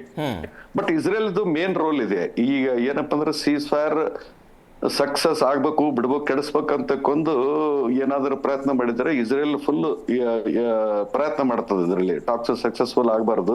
ಯಾಕಂದ್ರೆ ಅವ್ರಿಗೆ ಪೊಲಿಟಿಕಲಿ ಈ ಬ್ಯಾಟಲ್ ಏನ್ ನಡೆದ ಇದೆ ಇದು ಇನ್ನೊಂದ್ ಸ್ವಲ್ಪ ಕಂಟಿನ್ಯೂ ಆಗ್ಬೇಕು. ಮತ್ತೆ ಅಮೆರಿಕ ನನ್ಗೆ ಯಾವಾಗಲೂ ಸಪೋರ್ಟ್ ನನ್ನ ಜೊತೆಗೆ ಇರ್ಬೇಕಂತಂದ್ರೆ ಈ ಇಸ್ರೇಲ್ ಏನು ಬೇಕಾಗಿದೆ ಅಂದ್ರೆ ಅಮೆರಿಕನ್ ಸಪೋರ್ಟ್, ಅಮೆರಿಕನ್ದು ತನ್ನ ಜೊತೆಗೆ ಯುದ್ಧ ಮಾಡೋದು ಬೇಕಾಗಿದೆ. ಬಟ್ ಅಮೆರಿಕದಲ್ಲಿ ಏನಾಗ್ತಾ ಇದೆ ಅಂದ್ರೆ ಈ ಯುದ್ಧಕ್ಕೆ ಸ್ಟಾರ್ಟ್ ಮಾಡಿದಾಗಳಂತ ಕ್ರಿಟಿಸಿಸಮ್ ಬಹಳ ಆಯ್ತು. ಅವ್ರ ದೇಶದಲ್ಲಿ ಒಂದು 90 ಲಕ್ಷ ಜನ ಒಂದು ಪ್ರೊಟೆಸ್ಟ್ ಮಾರ್ಚ್ ಮಾಡಿದ್ರು ಅಗೇನ್ಸ್ಟ್ ಡೊನಾಲ್ಡ್ ಟ್ರಂಪ್. ಆಮೇಲೆ ಇದು ಎಪ್ಸ್ಟೈನ್ ಫೈಲಿನ ಕವರ್ ಅಪ್ ಮಾಡೋದಕ್ಕೆ ಇವರು ಯುದ್ಧ ಹೂಡ್ಕೊಂಡಿದ್ದಾರೆ ಇಬ್ಬರು ಕೂಡಿ ಅಂತಕ್ಕೊಂದು ಅದು ಒಂದು ಬ್ಲೇಮ್ ಬಂತು. ಆಮೇಲೆ ಇದೇನು ಅಂತ ಎರಡನೇದು ಮತ್ತೆ ಅಲ್ಲಿ ಆದ ನಂತರ 14 ಟಾಪ್ ಮಿಲಿಟರಿ ಜನರಲ್ಸ್ ಇವತ್ತಿನವರೆಗೆ ಏನಪ್ಪ ಅಂದ್ರೆ ಕೆಲವರು ರೆಸಿಗ್ನೇಷನ್ ಮಾಡ್ಯಾರ, ಕೆಲವ್ರನ್ನ ಸ್ಯಾಕ್ ಮಾಡ್ಯಾರ. ಸೊ ಆಮೇಲೆ ಗ್ರೌಂಡ್ ಆಪರೇಷನ್ ಅಂತ ಒಂದ್ಸಲ ಅಂತಾರ, ಗ್ರೌಂಡ್ ಆಪರೇಷನ್ ಕ್ಯಾನ್ಸಲ್ ಆಗ್ತದೆ. ಮತ್ತೇನಂತಂದ್ರೆ ನಿಮ್ಮನ್ನ ಪೂರ್ತಿ ಸ್ಟೋನೇಜ್ ಕಳಿಸು ಅಂತ ಹೇಳ್ತಾರ, ಮತ್ತೆ ಅದು ಕ್ಯಾನ್ಸಲ್ ಆಗ್ತದೆ. ಹಿಂಗಾಗಿ ಏನಂತಂದ್ರ ಯುದ್ಧ ಎಷ್ಟು ಅಂತಂದ್ರೆ ಇವ್ರಿಗೆ ಒಂದು ಆನೆ ಕೆಸರಿನಲ್ಲಿ ಸಿಕ್ಕಾಕೊಂಡಾಗ ಅಮೆರಿಕದ ಸ್ಥಿತಿ ಆಗಿತ್ತು ಈಗ. ಸೊ ಅವ್ರು ಏನಂತಂದ್ರೆ ಹೇಗಾದ್ರೂ ಮಾಡಿ ಸೋತಿನಂತ ಅನ್ಸ್ಕೊಂಡಿರಬಾರದು. ಮತ್ತು ಒಂದು ಗ್ರೇಸ್ಫುಲ್ ಎಕ್ಸಿಟ್ಗೆ ದಾರಿ ಹುಡುಕ್ಬೇಕಾದ್ರೆ ನೀನು ಪಾಕಿಸ್ತಾನ ಏನು, ಶ್ರೀಲಂಕಾ ಏನು, ಮಾಲ್ಡೀವ್ಸ್ ಏನು, ಯಾರು ಟಾಕ್ ಹೋಸ್ಟ್ ಮಾಡ್ತಾರ ಅವ್ರ ಜೊತೆಗೆ ಹೋಗೋದೇ ಸರಿ ಅಂತಕ್ಕೊಂದು ಈ ಒಂದು ಪಾಕಿಸ್ತಾನಿಗೆ ಒಂದು ಡಿಪ್ಲೊಮ್ಯಾಟಿಕ್ ಇನಿಷಿಯೇಟಿವ್ ಅಂತೂ ಸಿಕ್ಕಿದೆ. ಆ ಇನಿಷಿಯೇಟಿವ್ ಸಿಕ್ಕ ಸಲುವಾಗಿ ಮೇ ಬಿ ಏನಂತಂದ್ರೆ ಇದು ಲೋಕಲ್ ಏನಂತಂದ್ರೆ between Iran and Israel continue ಆಗ್ಬೋದು. ಯಾಕಂದ್ರೆ ಅವ್ರು ಲೆಬನಾನ್ ಮೇಲೆ ಕಂಟಿನ್ಯೂಸ್ ಅಟ್ಯಾಕ್ ಮಾಡ್ತಾ ಇದ್ದಾರೆ. ವಾರ್ ಏನಂತಂದ್ರೆ ನಾವು ಮಾತ್ರ ಅಮೆರಿಕ ಮಾತ್ರ ಹೊರಗೆ ಹೋಗ್ತೀವಿ ಅಂತಕ್ಕೊಂದು ಈಗ ಅಮೆರಿಕಾಗ ಮತ್ತೆ ಪ್ರೆಸಿಡೆಂಟ್ ಡೊನಾಲ್ಡ್ ಟ್ರಂಪ್ಗೆ ಡೆಸ್ಪರೇಟ್ಲಿ ಈ ವಾರ್ ನಿಲ್ಲಿಸಿ ಈ ವಾರ್ ಏನಂದ್ರೆ ಹೊರಗೆ ಎಕ್ಸೆಕ್ಟ್ ಆಗ್ಬೇಕಂತಕ್ಕೊಂದು ಕಾಯ್ತಾ ಇದ್ದಾರೆ. ಸೊ ಆ ಸಲುವಾಗಿ ಇವರು ಬ್ಯಾಕ್ ಡೋರ್ ಏನಾದರೂ ಇದಿದ್ರೆ ನನ್ಗೆ ತಿಳಿದ ಮಟ್ಟಿಗೆ ಆಸ್ ಆಫ್ ನಾವು ಏನ್ ಕಾಣಿಸ್ತದಂದ್ರೆ ಪಾಕಿಸ್ತಾನದ ಲೀಡರ್ಶಿಪ್ ಆಗ್ಬೋದು, ಪಾಕಿಸ್ತಾನದ ಫೀಲ್ಡ್ ಮಾರ್ಷಲ್ ಮುನೀರ್ ಆಗಿರ್ಬೋದು, ಅವ್ರು ಓನ್ಲಿ ಟಾಕ್ಸ್ ಹೋಸ್ಟ್ ಮಾಡ್ತಾ ಇದ್ದಾರೆ. ಬ್ಯಾಕ್ ಗ್ರೌಂಡ್ ದಲ್ಲಿ ಇದ್ದವರು ಒಂದ್ ಕಡೆ ಚೈನಾ ಇದೆ, ಒಂದ್ ಕಡೆ ಅಮೆರಿಕ ಇದೆ. ಯಾಕಂದ್ರೆ ಒಂದು ಅಮೆರಿಕ ಚೈನಾ ಬ್ಯಾಕ್ ಗ್ರೌಂಡ್ ದಲ್ಲಿ ಇರ್ತದೆ, ಡೈರೆಕ್ಟ್ಲಿ ಅವ್ರು ಇನ್ವಾಲ್ವ್ ಆಗಿಲ್ಲ. ಬಟ್ ಒಂದು ಪ್ಲೇಸ್ ಪಾಕಿಸ್ತಾನದಲ್ಲಿ ಟಾಕ್ಸ್ ಹೋಲ್ಡ್ ಮಾಡಿ ಅಂತಕ್ಕೊಂದು ಒಂದು ಸಿಗ್ನಲ್ ಕೊಟ್ಟಿರ್ತಾರೆ. ಅದು ಏನಂತಂದ್ರೆ ಈಗ ಪಾಕಿಸ್ತಾನದ ಇನಿಷಿಯೇಟಿವ್ ಅಲ್ಲ, ಅವ್ರು ಎಷ್ಟಾದ್ರೂ ಅಮೆರಿಕ ಯಾವ ತರ ಹೇಳ್ತಾರ ಅದೇ ತರ ಮಾತು ಕೇಳಬೇಕಾಗ್ತದೆ. ಯಾಕಂದ್ರೆ ಒಂದು ಟ್ವೀಟ್ ದಲ್ಲಿ ಅವರು ಒಂದು draft for prime minister Shahbaz Sharif ಅಂತಕೊಂಡು ಅಲ್ಲಿಂದ ಅಮೆರಿಕದಿಂದ ಬಂದದ್ದು, ಇವ್ರು ಅಗ್ದಿ ಹರಿಯಾಗಿ ಅದನ್ನೇ ರೀಟ್ವೀಟ್ ಮಾಡಿದ್ರು. ಆಕ್ಚುಲಿ ಅದನ್ನು ಡ್ರಾಫ್ಟ್ ಕಳಿಸಿದ್ರು, ನೀವು ಈ ತರ ಟ್ವೀಟ್ ಮಾಡ್ರಿ ಅಂತಕೊಂಡು. So that means background ದಲ್ಲಿ ಅಮೆರಿಕ ಡಿಕ್ಟೇಟ್ ಮಾಡ್ತಾ ಇದೆ. ಅಂಡ್ ಚೈನಾದ ಏನಪ್ಪಾ ಅಂದ್ರೆ ಇವ್ರು ಒಂದು ಮಾತು ಚೈನಾದನ್ನು ಕೇಳ್ಬೇಕಾಗ್ತದ, ಪಾಕಿಸ್ತಾನದ ಮೀಡಿಯೇಟರ್ ಏನಿದ್ದಾರಲ್ಲ ಅವ್ರನ್ನ ಕೇಳ್ಬೇಕಾಗ್ತದ. ಚೈನಾದ ಇಂಟ್ರೆಸ್ಟ್ ಇದ್ರಲ್ಲಿ ಏನಿದೆ, ಯಾಕಂದ್ರೆ ಸೀಸ್ ಫೈರ್ ಸಕ್ಸಸ್ ಆಗ್ಬೇಕಂದ್ರೆ ಇಬ್ಬರು ಮಾತು, ನೀನು ಒಂದು ಸ್ಟೆಪ್ ಹಿಂದಕ್ಕೆ ತಗೋಬೇಕು, ನಾವು ಒಂದು ಸ್ಟೆಪ್, ನೀನು 4 ಸ್ಟೆಪ್ ಹಿಂದೆ ತಗೊಂಡ್ರೆ ನಾವು 4 ಸ್ಟೆಪ್ ಹಿಂದೆ ತಕೊಂಡಂಗ. ಸೊ ಆ ತರ ಏನಂತಂದ್ರೆ ಇದಾಗ್ತದ. But definitely ceasefire as of ನಾವು 50-50 ಆದ. ಅದಕ್ಕೆ ಏನಪ್ಪಾ ಅಂದ್ರೆ ಬ್ರೇಕ್ ಹಾಕಂತ ಇಸ್ರೇಲ್ ಫುಲ್ ಪ್ರಯತ್ನ ಮಾಡ್ತದೆ. ಆಮೇಲೆ ಈಗ ನೋಡಿ ಯುದ್ಧ ಅಂದ್ರೆ ಲಾಸ್ ಅದು ಇದು ಒಂದು ಏನಪ್ಪ ಇರಾನ್ಗೂ ಬೇಜಾರಾಗ್ಬಿಟ್ಟದ. ಏನಂತ 40 ದಿವಸಗಳಲ್ಲಿ ಯುದ್ಧಾಡಿ ಯಾವಾಗ ಸೀಸ್ಫೈರ್ ಆಗಿದೆ ಅಂತ ಅವರು ಕಾಯ್ಕೊಂಡು ಕುಂತಿದ್ರು. ಮತ್ತೆ ಅಮೆರಿಕಾಗೆ ಏನಂತಂದ್ರೆ ಪಬ್ಲಿಕ್ ಪ್ರೆಷರ್, ಮತ್ತೆ ಅಲ್ಲಿರ್ತಕ್ಕಂಥ ಪಾರ್ಲಿಮೆಂಟ್ದಲ್ಲಿ ಪ್ರೆಷರ್, ಮತ್ತೆ ಈ ಯುದ್ಧ ಅನಥರೈಸ್ಡ್ ಯುದ್ಧ. ಇದು ಏನಂತಂದ್ರೆ ಇದರಿಂದ ಅಲ್ಲಿದು ಕಾಂಗ್ರೆಸ್ ಸ್ಯಾಂಕ್ಷನ್ ಇಲ್ಲ, UN ಸ್ಯಾಂಕ್ಷನ್ ಇಲ್ಲ, ಮತ್ತೆ ನ್ಯಾಟೋ ಅವ್ರ ಜೊತೆಗೆ ಬರ್ತಾ ಇಲ್ಲ. ಮತ್ತೆ ಏನಂತಂದ್ರೆ ಅವರು ದೊಡ್ಡ ಏರ್ಕ್ರಾಫ್ಟ್ ಕ್ಯಾರಿಯರ್ ಅದು ಸಮೀಪ ಅಂದ್ರೆ ಎಲ್ಲಿ ಇರಾನ್ ಮುಳುಗಿಸ್ಬಿಡ್ತದ ಅಂತಕೊಂಡು ಅದನ್ನ ದೂರ ಹೋಗಿ ನಿಲ್ಸಿದ್ದಾರೆ. ಸೊ ಈಗ ಏನಂತಂದ್ರೆ ಮರ್ಯಾದೆ ಇರೋದ್ರಾಗ ಹೊರಗೆ ಬರ್ಬೇಕಂತಕೊಂಡು ಈಗ ಅಮೆರಿಕದ ಒಂದು ಡೆಸ್ಪರೇಟ್ಲಿ ಕಾಯ್ತಾ ಇದ್ದಾರೆ. ಸೊ ಆ ತರವಾಗಿ ಏನಾದ್ರೂ ಯುದ್ಧ ಸೀಸ್ ಫೈರ್ ಸಕ್ಸಸ್ ಆಗ್ಬೇಕಂದ್ರೆ ಅದು ಇರಾನ್ದು ಟರ್ಮ್ಸ್ ಅಂಡ್ ಕಂಡೀಷನ್ ಮೇಲೆನೆ ಆಗುತ್ತದೆ. ಈಗ ಅಮೆರಿಕ ಡಿಕ್ಟೇಟ್ ಮಾಡ್ತಕ್ಕಂಥ ಪೊಸಿಷನ್ ದಲ್ಲಿ ಇಲ್ಲ ಈಗ. ಬರ್ತೀನಿ ಸರ್. ಮತ್ತೊಬ್ಬ ಕಾಲರ್ ಇದ್ದಾರೆ. ನಮಸ್ಕಾರ. ನಮಸ್ತೆ ಸರ್.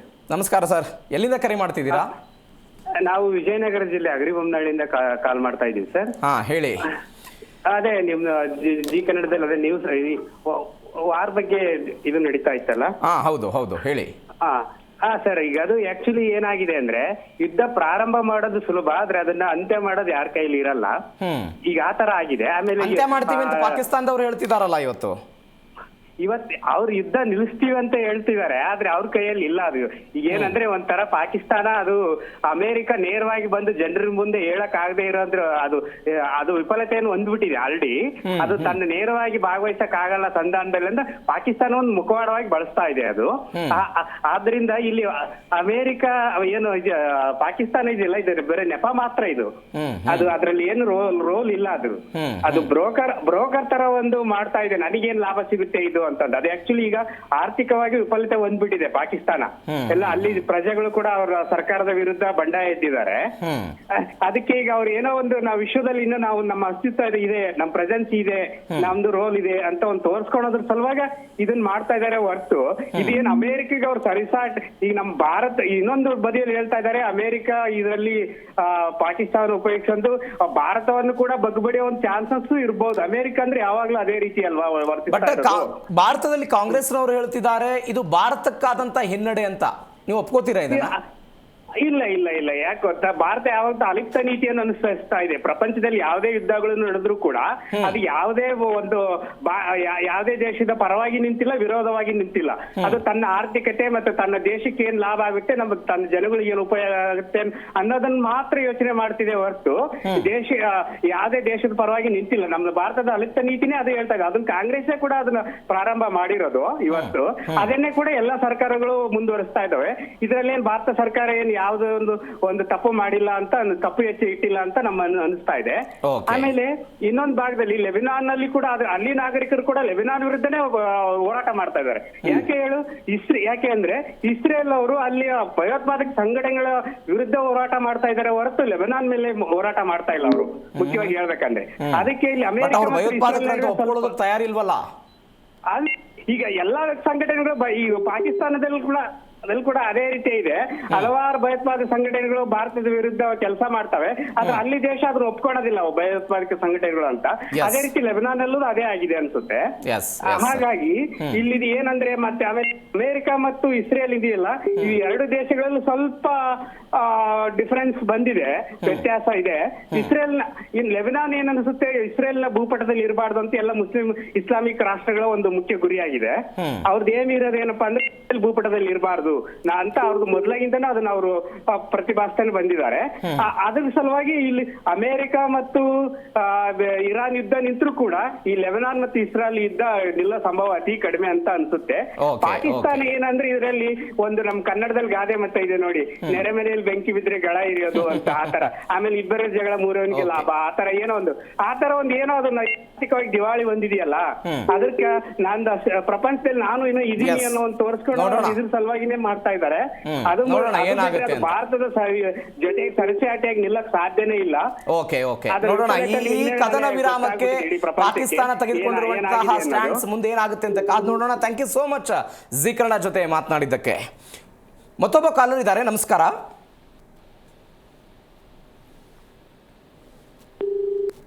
ಓಕೆ, ಸಂಪರ್ಕ ಕಡಿತ ಆಗಿದೆ.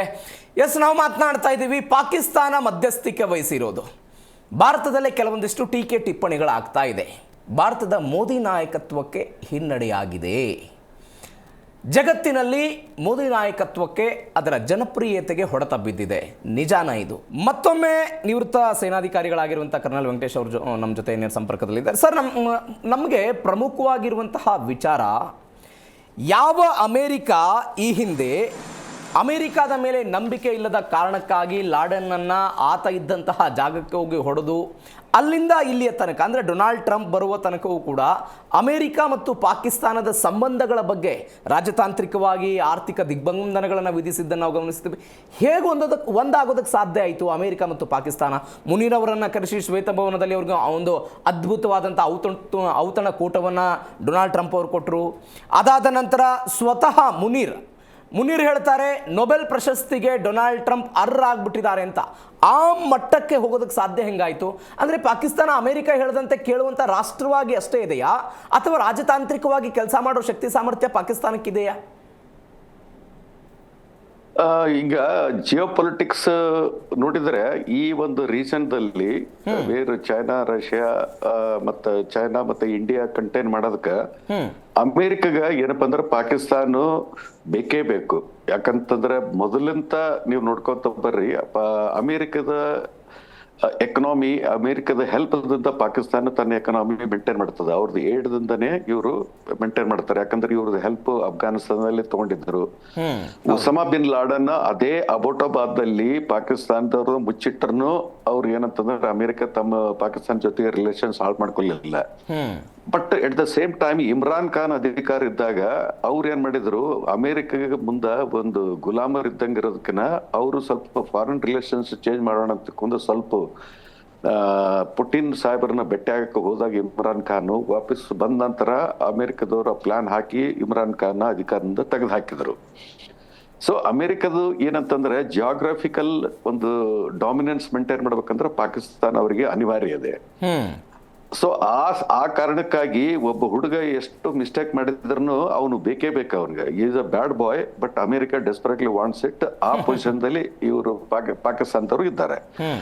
ಸೊ ಅದ್ರ ಸಲುವಾಗಿನೇ ಈಗ ಕ್ಲೋಸ್ ಆಗೋದಕ್ಕೆ ಏನಂತಂದ್ರೆ, ಈಗ ನೋಡಿ ಚೈನಾನು ಇಂಟ್ರೆಸ್ಟ್ ಸಾಕಷ್ಟು ತೋರಿಸಿದೆ. ಚಾಬಾರ್ ಫೋರ್ಟ್ ಇರ್ಬೋದು, ಅಲ್ಲಿಂದ ಎಕ್ಸ್ಪ್ರೆಸ್ ಹೈವೇ ಇದೆ, ಕೊರಕಾಮ್ ರೇಂಜ್ ದಲ್ಲಿ ಚೈನಾದ ಇಂಟ್ರೆಸ್ಟ್ ಇದೆ.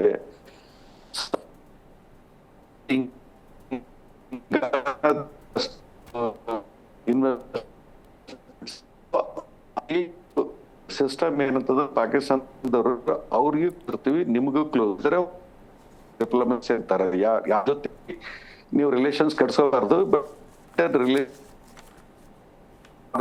ಕೈ ಕೊಡ್ತಾರ ಗೊತ್ತಾಗೋದಿಲ್ಲ. ಸೊ ಆ ದೃಷ್ಟಿಯಿಂದ ನೋಡಕ ಡೊನಾಲ್ಡ್ ಟ್ರಂಪ್ ಪೀಸ್ ಪ್ರೈಸ್ ಅಂತ, ಆ ಡೊನಾಲ್ಡ್ ಟ್ರಂಪ್ ಸುಮ್ಮನೆ ತನ್ನಷ್ಟು ತಾನೇ ನಾನು ಕೊಡ್ಲೇಬೇಕು, ನಾನು ಇಲ್ಲಿದ್ದು ಸುಮ್ಮನೆ ಕ್ಲೇಮ್ ಮಾಡ್ತದ. ಸೊ ಇವರು ನೋಬೆಲ್ ಸಲುವಾಗಿ ಹೆಸರು ನಾಮಿನೇಷನ್ ಮಾಡೋದ್ರಲ್ಲಿ ಅದೇನೋ ದೊಡ್ಡ ಕ್ರೆಡಿಟ್. ಸೊ ಬಟ್ ಸಮಹೌ ನಾವು ಇದಕ್ಕಿಂತ ಮೊದಲು ಚರ್ಚೆ ಮಾಡಿದಂಗ ಪಾಕಿಸ್ತಾನ ಈಗ ಅನಿವಾರ್ಯ ಅಮೆರಿಕಾಗ. ಬಟ್ ಆಫ್ಟರ್ ದಟ್ ಏನಾಗ್ತದೆ ಹೇಳಕ್ ಆಗೋದಿಲ್ಲ. But Pakistan has played it's card very well. ಒಂದು ಡೊನಾಲ್ಡ್ ಎಸ್ ಬರ್ತೀನಿ ಸರ್, ಮಾತನಾಡಿಸ್ತೀನಿ ನಿಮ್ಮನ್ನ. ನಿಮ್ದು ಸ್ವಲ್ಪ ಆಡಿಯೋ ಸಮಸ್ಯೆ ಕಾಣಿಸ್ತಾ ಇದೆ, ಬರ್ತೀನಿ ಮಾತನಾಡಿಸ್ತೀನಿ ಸರ್. ಮತ್ತೊಬ್ರು ಕಾಲರ್ ಇದ್ದಾರೆ, ಗುಡ್ಡಪ್ಪ ಅಂತ. ನಮಸ್ಕಾರ ಗುಡ್ಡಪ್ಪ ಅವರೇ.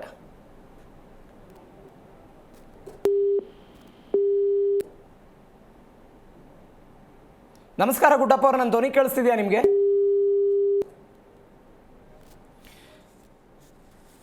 ವೆಂಕಟೇಶ್ ಸರ್, ನನ್ನ ಧ್ವನಿ ಕೇಳಿಸ್ತಿದ್ಯಾ?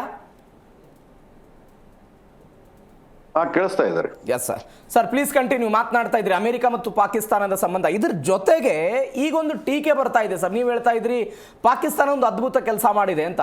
ಒಂದು ಟೀಕೆ ಬರ್ತಾ ಇರೋದು ಕೇವಲ ಸಂದೇಶವಾಹಕ ಕೆಲಸ ಮಾಡಿದೆ, ಪೋಸ್ಟ್ಮನ್ ಕೆಲಸ ಮಾಡಿಬಿಟ್ಟಿದೆ ಪಾಕಿಸ್ತಾನ. ಅಂದರೆ ಅಮೆರಿಕ ಕಳಿಸಿದ ಬೇಡಿಕೆಗಳನ್ನು ಇರಾನ್ ಮುಂದೆ ಇಡೋದು, ಇರಾನ್ ಕಳಿಸಿದಂತಹ ಮಾತುಕತೆಯನ್ನು ಅಮೆರಿಕಾದ ಮುಂದೆ ಇಡೋದು, ಈ ಕೆಲಸವನ್ನು ಮಾತ್ರ ಪಾಕಿಸ್ತಾನ ಮಾಡಿದೆ. ಇದರಲ್ಲಿ ಅವರದ್ದೇ ಆದಂತಹ ಸ್ವವಿವೇಚನೆ ಯಾವುದೂ ಇಲ್ಲ ಅಂತ ಈ ಟೀಕೆ ಬರ್ತಾ ಇದೆ. ಆಯ್ತು, ಅದಷ್ಟೇ ಪೋಸ್ಟ್ ಮ್ಯಾನ್ ಅಥವಾ ಕೊರಿಯರ್ ಬಾಯ್ ಅಂತಾನೆ ತಿಳ್ಕೊರಿ ನೀವು. ಅಟ್ಲೀಸ್ಟ್ ಅವ್ರ ಜಾಗದಲ್ಲಿ ಹೋಸ್ಟ್ ಆಗ್ತಾ ಇದೆಯಲ್ಲ. ಅಂದ್ರೆ ಇಬ್ರು ಪಾಯಿಂಟ್ ಅಂದ್ರೆ ಇವರು ಅಮೆರಿಕನ್ ಕನ್ವಿನ್ಸ್ ಮಾಡ್ಬೇಕು, ಇರಾನ್ ಕನ್ವಿನ್ಸ್ ಮಾಡ್ಬೇಕು ಅಂತ ಆ ಪವರ್ದಲ್ಲಿ ಪಾಕಿಸ್ತಾನ ಅಂತ ಹೈ ಪೆಡೆಸ್ಟಲ್ ಗ್ರೌಂಡ್ ದಲ್ಲಿ ಅವ್ರು ಇಲ್ಲ ಪಾಕಿಸ್ತಾನ. ಬಟ್ ಇಬ್ಬರನ್ನ ಒಂದು ಪ್ಲೇಸ್ ಅಲ್ಲಿ ಜಾಯಿನ್ ಮಾಡಿಸೋದಕ್ಕೆ ಮತ್ತೇನಪ್ಪ ಅಂದ್ರೆ ಆಸ್ ಎ ಪೋಸ್ಟ್ ಮ್ಯಾನ್ ಅಂತ ಕೆಲಸ ಮಾಡಿದ್ಕೇನು, ಪೋಸ್ಟ್ ಮ್ಯಾನ್ ಇರ್ಲಿ ಯಾರೇ ಇರ್ಲಿ. ಬಟ್ ಫ್ಯಾಕ್ಟ್ ಇಸ್ ದಟ್ ನಾವು ಏನಪ್ಪಾ ಅಂದ್ರೆ ಅವರು ಪಾಕಿಸ್ತಾನದವರು ನಾಳೆ ಏನಾದ್ರು ಸಕ್ಸಸ್ ಆದ್ರೆ ಕ್ರೆಡಿಟ್ ಅಂತೂ ತಗೊಳ್ತಾರೆ ಡಿಪ್ಲೊಮ್ಯಾಟಿಕಲಿ. ಏನಂತಂದ್ರೆ ಅವ್ರು ಸೀಸ್ ಫೈರ್ ಮಾಡಿಸಿದಾರೆ ಅಂತ ತಿಳ್ಕೊಂಡು. ಸೊ ಆ ತರ ಇವತ್ತು ಸೀಸ್ ಫೈರ್ ಮಾತುಕತೆ ನಡೀತಾವ. ಇದು ಇಷ್ಟೇ ಅಲ್ಲ, ತಿಂಗಳಾನ್ಗಟ್ಲೆ ಇನ್ನು ಟಾಕ್ಸ್ ಮುಂದುವರಿಬಿಡ್ತಾವೆ. ಬೇರೆ ಬೇರೆ ಪ್ಲೇಸ್ ಅಲ್ಲಿ ಆಗ್ಬೋದಲ್ಲ, ಅಥವಾ ಇಲ್ಲೇ ಸೆಕೆಂಡ್ ರೌಂಡ್, ಥರ್ಡ್ ರೌಂಡ್. ನಾವು ಏನಂತಂದ್ರೆ ಇವತ್ತು first day of the meeting ಇದೆ. ಸೊ ಇದು ಏನಂತಂದ್ರೆ we should not jump to conclusions. Talk success ಆಗ್ತದ, ಫೇಲ್ಯೂರ್ ಆಗ್ತದ. ಬಟ್ ಅಪೇರೆಂಟ್ಲಿ ಹೇಳಿದಂಗೆ ಏನಂತಂದ್ರೆ ಅಮೆರಿಕ ಹೆಂಗಾದ್ರಾಗಿ ಬೇಲ್ಔಟ್ ಆಗ್ಬೇಕು, ಬೇಲ್ಔಟ್ ಆಗಿ ಆನರಬಲಿ ಎಕ್ಸಿಟ್ ಆಗ್ಬೇಕು ಅಂತ ಡೆಫಿನೆಟ್ಲಿ ಕಾಣ್ತಾ ಇದೆ. ಬಟ್ ಇವ್ರು ಇರಾನ್ದವ್ರ ಮಾತ್ರ ಅಮೆರಿಕದ ಯಾವುದೇ ಷರತ್ತು ಇದ್ ಮಾಡಿದ್ರು ಇವ್ರು ಬೆಂಡ್ ಆಗೋದಿಲ್ಲ. ಯಾಕಂದ್ರೆ ಇವ್ರಿಗೆ ಆಲ್ ಆಫ್ ಎ ಸಡನ್ ಏನಪ್ಪ ಅಂದ್ರೆ ಒಂದು ಅಪ್ಪರ್ ಹ್ಯಾಂಡ್ ಇರಾನ್ಗೆ ಸಿಕ್ಕಂಗ ಆಗಿದೆ ಈಗ. ಸೊ ಆ ತರ ನೋಡ್ತಾ ಹೋದ್ರೆ ಸೀಸ್ ಫೈರ್ ಸಕ್ಸಸ್ಫುಲ್ ಆಗ್ಬೋದು, ಸ್ವಲ್ಪ ಕನ್ಸೆಷನ್ ಕೊಡ್ಬೋದು ಅಮೆರಿಕ ಇವ್ರಿಗೆ. ಯಾಕಂತಂದ್ರೆ ಆ 10 ಕಂಡೀಷನ್ಸ್ ಏನ್ ಅಮೆರಿಕ ಇದು ಕಂಡೀಷನ್ಸ್ ಏನ್ ಇರಾನ್ ಇಟ್ರಲ್ಲ, so that is a precondition. ಇದನ್ನ ಒಪ್ಪದಾದ್ರೆ ನಾವು ಮಾತುಕತೆಗೆ ಬರ್ತೀವಿ, ಇಲ್ದಿದ್ರೆ ಮಾತುಕತೆಗೆ ಬರೋದಿಲ್ಲ ಅಂತ ತಿಳ್ಕೊಂಡು. ಓಕೆ ಬನ್ನಿ ಈ 10 ಪಾಯಿಂಟ್ಸ್ ಬಗ್ಗೆ ಮಾತಾಡೋಣ ಅಂತ ತಿಳ್ಕೊಂಡು. ಸೊ ಈ ಮಾತುಕತೆದು ಸಕ್ಸಸ್ ರೇಟ್ ಹೆಂಗಿರ್ತದೆ ಅಂದ್ರೆ ಎಷ್ಟೇ 1 ಪಾಯಿಂಟ್ ಎಕ್ಸೆಪ್ಟ್ ಆಗ್ಲಿ, 2 ಪಾಯಿಂಟ್ ಎಕ್ಸೆಪ್ಟ್ ಆಗ್ಲಿ, ಅಥವಾ ಒಂದು 4 ಪಾಯಿಂಟ್ಸ್ ಇರಾನ್ ಎಕ್ಸೆಪ್ಟ್ ಆಗ್ಲಿ, ಸೊ ಇರಾನ್ಗೆ ಏನಪ್ಪಾ ಅಂದ್ರೆ ಆ ಟೈಪ್ ದಲ್ಲಿ ಬೆನಿಫಿಟ್ ಇದೆ ಹೊರತು ಲಾಸ್ ಅಂತ ಏನಿಲ್ಲ. ಯಾಕಂದ್ರೆ ಯುರೇನಿಯಂ ಪುಷ್ಟೀಕರಣದ ಬಗ್ಗೆ ಅಮೆರಿಕದ ಪ್ರಶ್ನೆಗಳಿದೆ ಸರ್. ಯಾವುದೇ ಕಾರಣಕ್ಕೂ ಇರಾನ್ ಅದನ್ನು ಸಂಗ್ರಹಿಸಬಾರದು ಅಂತ ಫೆಬ್ರವರಿ 26ನೇ ತಾರೀಕಿಗೆ ಜಿನೇವಾದಲ್ಲಿ ಸಭೆ ಆದಾಗಲೂ ಕೂಡ ಅಮೆರಿಕ ಇದನ್ನೇ ಪಾಯಿಂಟ್ ಔಟ್ ಮಾಡಿತ್ತು. ನಿಮ್ಮ ಬಳಿ ಇರುವಂಥ 450 kg ಯುರೇನಿಯಂ ಅನ್ನು ನಮಗೆ ಕೊಡಿ, ನಿಮಗೆ ವಿದ್ಯುತ್ ತಯಾರಿಕೆಗೆ ಕೈಗಾರಿಕೆಗಳಿಗೆ ಏನು ಬೇಕೋ ಅದನ್ನು ನಾವು ಪೂರೈಕೆ ಮಾಡ್ತೀವಿ ಅಂತ ಅವತ್ತು ಇರಾನ್ ಆದರೂ ಒಪ್ಕೊಳ್ಳಿರಲಿಲ್ಲ. ಅವತ್ತು ಶುರುವಾದಂಥ ಯುದ್ಧ ಇದು. ಒನ್ಸ್ ಅಗೇನ್ ಅದನ್ನೇ ಅಮೆರಿಕ ಇವತ್ತು ಡಿಮಾಂಡ್ ಮಾಡ್ತಿದೆ. ಎಸ್, ಈ ಬಗ್ಗೆ ಮಾತನಾಡ್ತೀನಿ. ಮತ್ತೊಬ್ಬ ಕಾಲರ್ ಕೂಡ ಇದ್ದಾರೆ. ನಮಸ್ಕಾರ. ಹಲೋ ನಮಸ್ಕಾರ, ನನ್ನ ಧ್ವನಿ ಕೇಳಿಸ್ತಿದ್ಯಾ?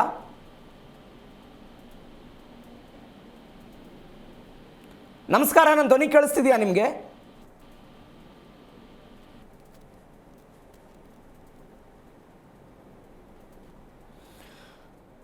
ಇರಾನ್ ಅಮೆರಿಕಾದ ನಡುವೆ ನಡೆದಂತಹ ಈ ಯುದ್ಧ ಕೆಲವೊಂದಿಷ್ಟು ಬೇಡಿಕೆಗಳನ್ನು ಅವರು ಇಟ್ಟಿದ್ದಾರೆ, ಕೆಲವೊಂದಿಷ್ಟು ಬೇಡಿಕೆಗಳು ಇವರದ್ದು ಕೂಡ ಇದೆ. ಆದರೆ ಈ ಎಲ್ಲ ಬೇಡಿಕೆಗಳಿಗೆ ಎಲ್ಲವೂ ಕೂಡ ಓಕೆ ಆಗಿ ಪಾಕಿಸ್ತಾನ ಏನು ಮಧ್ಯಸ್ಥಿಕೆ ವಹಿಸಿದೆ, ಈ ಕದನ ವಿರಾಮಕ್ಕೆ, ಈ ಮಧ್ಯಸ್ಥಿಕೆಗೆ ಒಂದು ಬೆಲೆ ಇದೆ. ಮತ್ತೊಮ್ಮೆ ಕರ್ನಲ್ ವೆಂಕಟೇಶ್ ಅವರು ನಮ್ಮ ಜೊತೆ ಇದ್ದಾರೆ. ಸರ್, ನನ್ನೊಂದು ಪ್ರಶ್ನೆ, ಯುರೇನಿಯಂ ಪುಷ್ಟೀಕರಣದ ಬಗ್ಗೆ ಪ್ರಶ್ನೆಗಳನ್ನು ಅಮೆರಿಕ ಎತ್ತಿದೆ. ಈ ಹಿಂದೆಯೂ ಕೂಡ ಅದರ ಬಗ್ಗೆ ಪ್ರಶ್ನೆ ಮಾಡಿದ್ರು. ಒನ್ಸ್ ಅಗೇನ್ ಇವತ್ತು ಅದೇ ಬೇಡಿಕೆಯನ್ನು ಇಟ್ಟಿದ್ದಾರೆ ಅವರು. It is possible?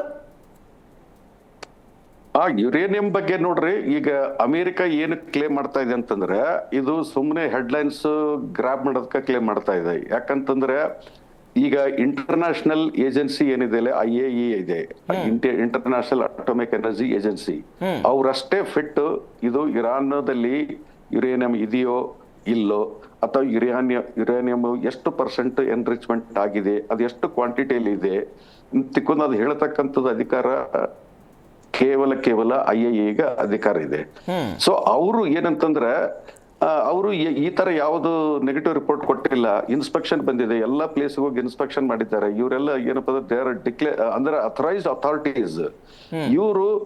ಮತ್ತೆ ಅಲ್ಲಿಂದ ತಮ್ಮದೇ ಆದಂತ CIA ಇರ್ಬೋದು ಅಥವಾ ಇಂಟೆಲಿಜೆನ್ಸ್ ಏಜೆನ್ಸಿ ಇರ್ಬೋದು, ಅವ್ರು ಯಾರು ಈ ತರ ಏನಪ್ಪಾ ಅಂದ್ರೆ ರೆಡ್ ಫ್ಲಾಗ್ ಏನಂತ ರೇಸ್ ಮಾಡಿಲ್ಲ. ಇವ್ರು ಏನಂತಂದ್ರೆ ಯುದ್ಧಕ್ಕೆ ಹೋಗ್ಬೇಕಾದ್ರೆ ಯಾವ್ದಾದ್ರು ನೆಪಗಳು ಹುಡುಕ್ಬೇಕು ನೀವು. ಸೊ ಅದ್ರ ಸಲುವಾಗಿನೇ ಇವ್ರು ಯುರೇನಿಯಂ ಎನ್ರಿಚ್ಮೆಂಟ್ ನೋಡು 60% ವರೆಗೆ ಎನ್ರಿಚ್ಮೆಂಟ್ ಮಾಡ್ಕೊಂಡು ಅದನ್ನ ಸಿವಿಲ್ ಪವರ್ ಸಲುವಾಗಿ ಯೂಸ್ ಮಾಡ್ಲಿಕ್ಕೆ ಇಟ್ ಈಸ್ ಅಲೌಡ್. ಅದು 60. ಆದ್ರೆ ಅಮೆರಿಕೆಗೆ ಭಯ ಏನಂತಂದ್ರೆ 60% ಎನ್ರಿಚ್ಡ್ ಯುರೇನಿಯಂದಲ್ಲಿ ನಿಮ್ಗೆ ಬಾಂಬ್ ಅಂತೂ ಮಾಡಕ್ ಬರೋದಿಲ್ಲ, ಬಾಂಬ್ ಅಂತೂ ಆಗೋದಿಲ್ಲ. ಬಟ್ ಇದಕ್ಕೆ ನ್ಯೂಕ್ಲಿಯರ್ ಬಾಂಬ್ಗಾಗಿ ಕನ್ವರ್ಟ್ ಮಾಡ್ಬೋದು. ಅದಕ್ಕೆ ಏನಂತಂದ್ರೆ ಡರ್ಟಿ ಬಾಂಬ್ ಅಂತ ಹೇಳ್ತಾರೆ. ಅದು 60% ಎನ್ರಿಚ್ಡ್ ಯುರೇನಿಯಂದಿಂದ ಏನಾದ್ರೂ ನೀವು ಬಾಂಬ್ ತಯಾರು ಮಾಡಿದಾರಪ್ಪ ಅಂತಂದ್ರೆ that will be called as a dirty bomb. ಅದ್ರದ್ದು ಎಫೆಕ್ಟ್, ಅದ್ರದ್ದು ಈಲ್ಡ್, ಅದ್ರದ್ದು ಡಿಸ್ಟ್ರಕ್ಷನ್ ಪವರ್ ಆಕ್ಚುಲ್ ನ್ಯೂಕ್ಲಿಯರ್ ಪವರ್ಕಿನ ಕಡಿಮೆ ಇರ್ತದೆ. ಬಟ್ ಅದನ್ನು ಕೂಡ ಇವ್ರು ಎಲ್ಲಿ ನ್ಯೂಕ್ಲಿಯರ್ ಬಾಂಬ್ ಮಾಡ್ತಾರೆ ಅಂತಕೊಂಡು ಇವರಿಗೆ ಇಸ್ರೇಲ್ಗೆ ಮತ್ತ ಅಮೆರಿಕೆಗೆ ಒಂದು ಭಯ ಇದೆ. ಒಂದ್ ಏನಪ್ಪಾ ಅಂದ್ರೆ ಇವ್ರ ಮೇಲೆ ಬ್ಲೇಮ್ ಕಟ್ಟಕ್ ಒಂದು ಅಸ್ತ್ರ ಇದೆ, ಅದು ಯುರೇನಿಯಂ ಬಗ್ಗೆ. ಬಟ್ ಈಗ ಯುರೇನಿಯಂ ಏನಂತಂದ್ರೆ ಒಂದು ಅಟ್ಲೀಸ್ಟ್ ಒಂದು ಸಣ್ಣ ಒಂದು 10 grams of agar enriched uranium ಇತ್ತಪ್ಪ ಅಂದ್ರೆ ಇಟ್ ಈಸ್ ಈಕ್ವಲ್ ಟು ಒಂದು 100 tons ಆಫ್ ಕೋಲ್ ಬರ್ನ್ ಮಾಡಿದಷ್ಟು ಎಷ್ಟು ಎನರ್ಜಿ ಕ್ರಿಯೇಟ್ ಮಾಡ್ತದಲ್ಲ ಅಷ್ಟು ಎನರ್ಜಿ ಕ್ರಿಯೇಟ್ ಮಾಡ್ತದೆ. ಸೊ ಅವ್ರಿಗೆ ಫುಲ್ ಅಧಿಕಾರ ಇದೆ ಫಾರ್ ಪೀಸ್ಫುಲ್ ಎಲೆಕ್ಟ್ರಿಕಲ್ ಪರ್ಪಸಸ್ ಸಲುವಾಗಿ, ಏನಪ್ಪಾ ಅಂದ್ರೆ ಎಲೆಕ್ಟ್ರಿಸಿಟಿ ಜನರೇಷನ್ ಸಲುವಾಗಿ ಅವ್ರು ಯೂಸ್ ಮಾಡಬಹುದು. ಅದನ್ನ ಕಂಟ್ರೋಲ್ ಮಾಡಕ್ಕೆ ಇಂಟರ್ನ್ಯಾಷನಲ್ ಏಜೆನ್ಸಿ ಇದೆ. ಸೊ ಇವರು ನ್ಯೂಕ್ಲಿಯರ್ ವೆಪನ್ಸ್ ಇಟ್ಕೊಂಡವರು ಇನ್ನೊಂದು ದೇಶಕ್ಕೆ ನ್ಯೂಕ್ಲಿಯರ್ ವೆಪನ್ ಮಾಡ್ತಾರ ಬಿಡ್ತಾರ ಅಂತಕೊಂಡು ಸ್ಲೋಲಿ ಅವ್ರ ಮೇಲೆ ಬ್ಲೇಮ್ ಕಟ್ಟೋದು ಸರಿ ಇರೋದಿಲ್ಲ.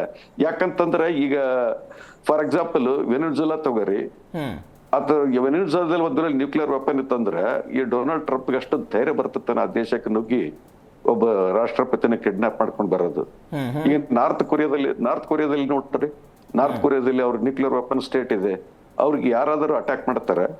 ನನ್ನ ತಿಳಿದ ಮಟ್ಟಿಗೆ ಯಾರತ್ರ ಮಿಡ್ಲ್ ಈಸ್ಟ್ ದಲ್ಲಿ ಯಾರತ್ರ ನ್ಯೂಕ್ಲಿಯರ್ ವೆಪನ್ ಇರ್ತದ ಇದುವರೆಗೆ ಯೂಸ್ ಆಗಿಲ್ಲ. ಯಾವಾಗ since 1945 was the first date use ಆದದ್ದು ಸೆಕೆಂಡ್ ವರ್ಲ್ಡ್ ವಾರದಲ್ಲಿ. ಅದು ಯಾರು ಮಾಡಿದರು? ಇವರೇ ಅಮೆರಿಕದವರೇ ಮಾಡಿದ್ರು. ಬಟ್ ಆ ಟೈಮ್ದಲ್ಲಿ ಕೇವಲ ಇವ್ರ ಹತ್ರ ಅಷ್ಟೇ ಅಟಮ್ ಬಾಂಬ್ ಇತ್ತು, ಉಳಿದವ್ರ ಹತ್ರ ಯಾವ್ದು ಇದ್ದಿದ್ದಿಲ್ಲ. ಸೊ ಆ ಡಿಸ್ಟ್ರಕ್ಷನ್ ನೋಡಿದ ನಂತರ ಕೆಲವ್ರು ಏನ್ ಮಾಡಿದ್ರು, ಓಹೋ ಆ ಯುದ್ಧದಿಂದ ಜಪಾನ್ ನಡೆಸ್ಬಿಟ್ರಲ್ಲ ಅಂತಕೊಂಡು ಉಳಿದೆಲ್ಲ ದೇಶಗಳು ನಾವ್ ಯಾಕೆ ಮಾಡಬಾರ್ದು ಅಂತಕೊಂಡು ಆಮೇಲೆ ರಷ್ಯಾ ಚೈನಾ ಅವರೆಲ್ಲ ತಾವು ತಯಾರು ಮಾಡಕ್ ಶುರು ಮಾಡಿದ್ದು. ಇದು ಡೆಟರೆನ್ಸ್ ವೆಪನ್. ಈ ನ್ಯೂಕ್ಲಿಯರ್ ವೆಪನ್ ಇದ್ದ ಕೂಡ್ಲೇನೆ ನಿಮ್ಗೆ ಯುದ್ಧ ಏನಪ್ಪ ನ್ಯೂಕ್ಲಿಯರ್ ವೆಪನ್ ಯೂಸ್ ಮಾಡ್ತಾರೆ ಅಂತ ಅರ್ಥ ಅಲ್ಲ.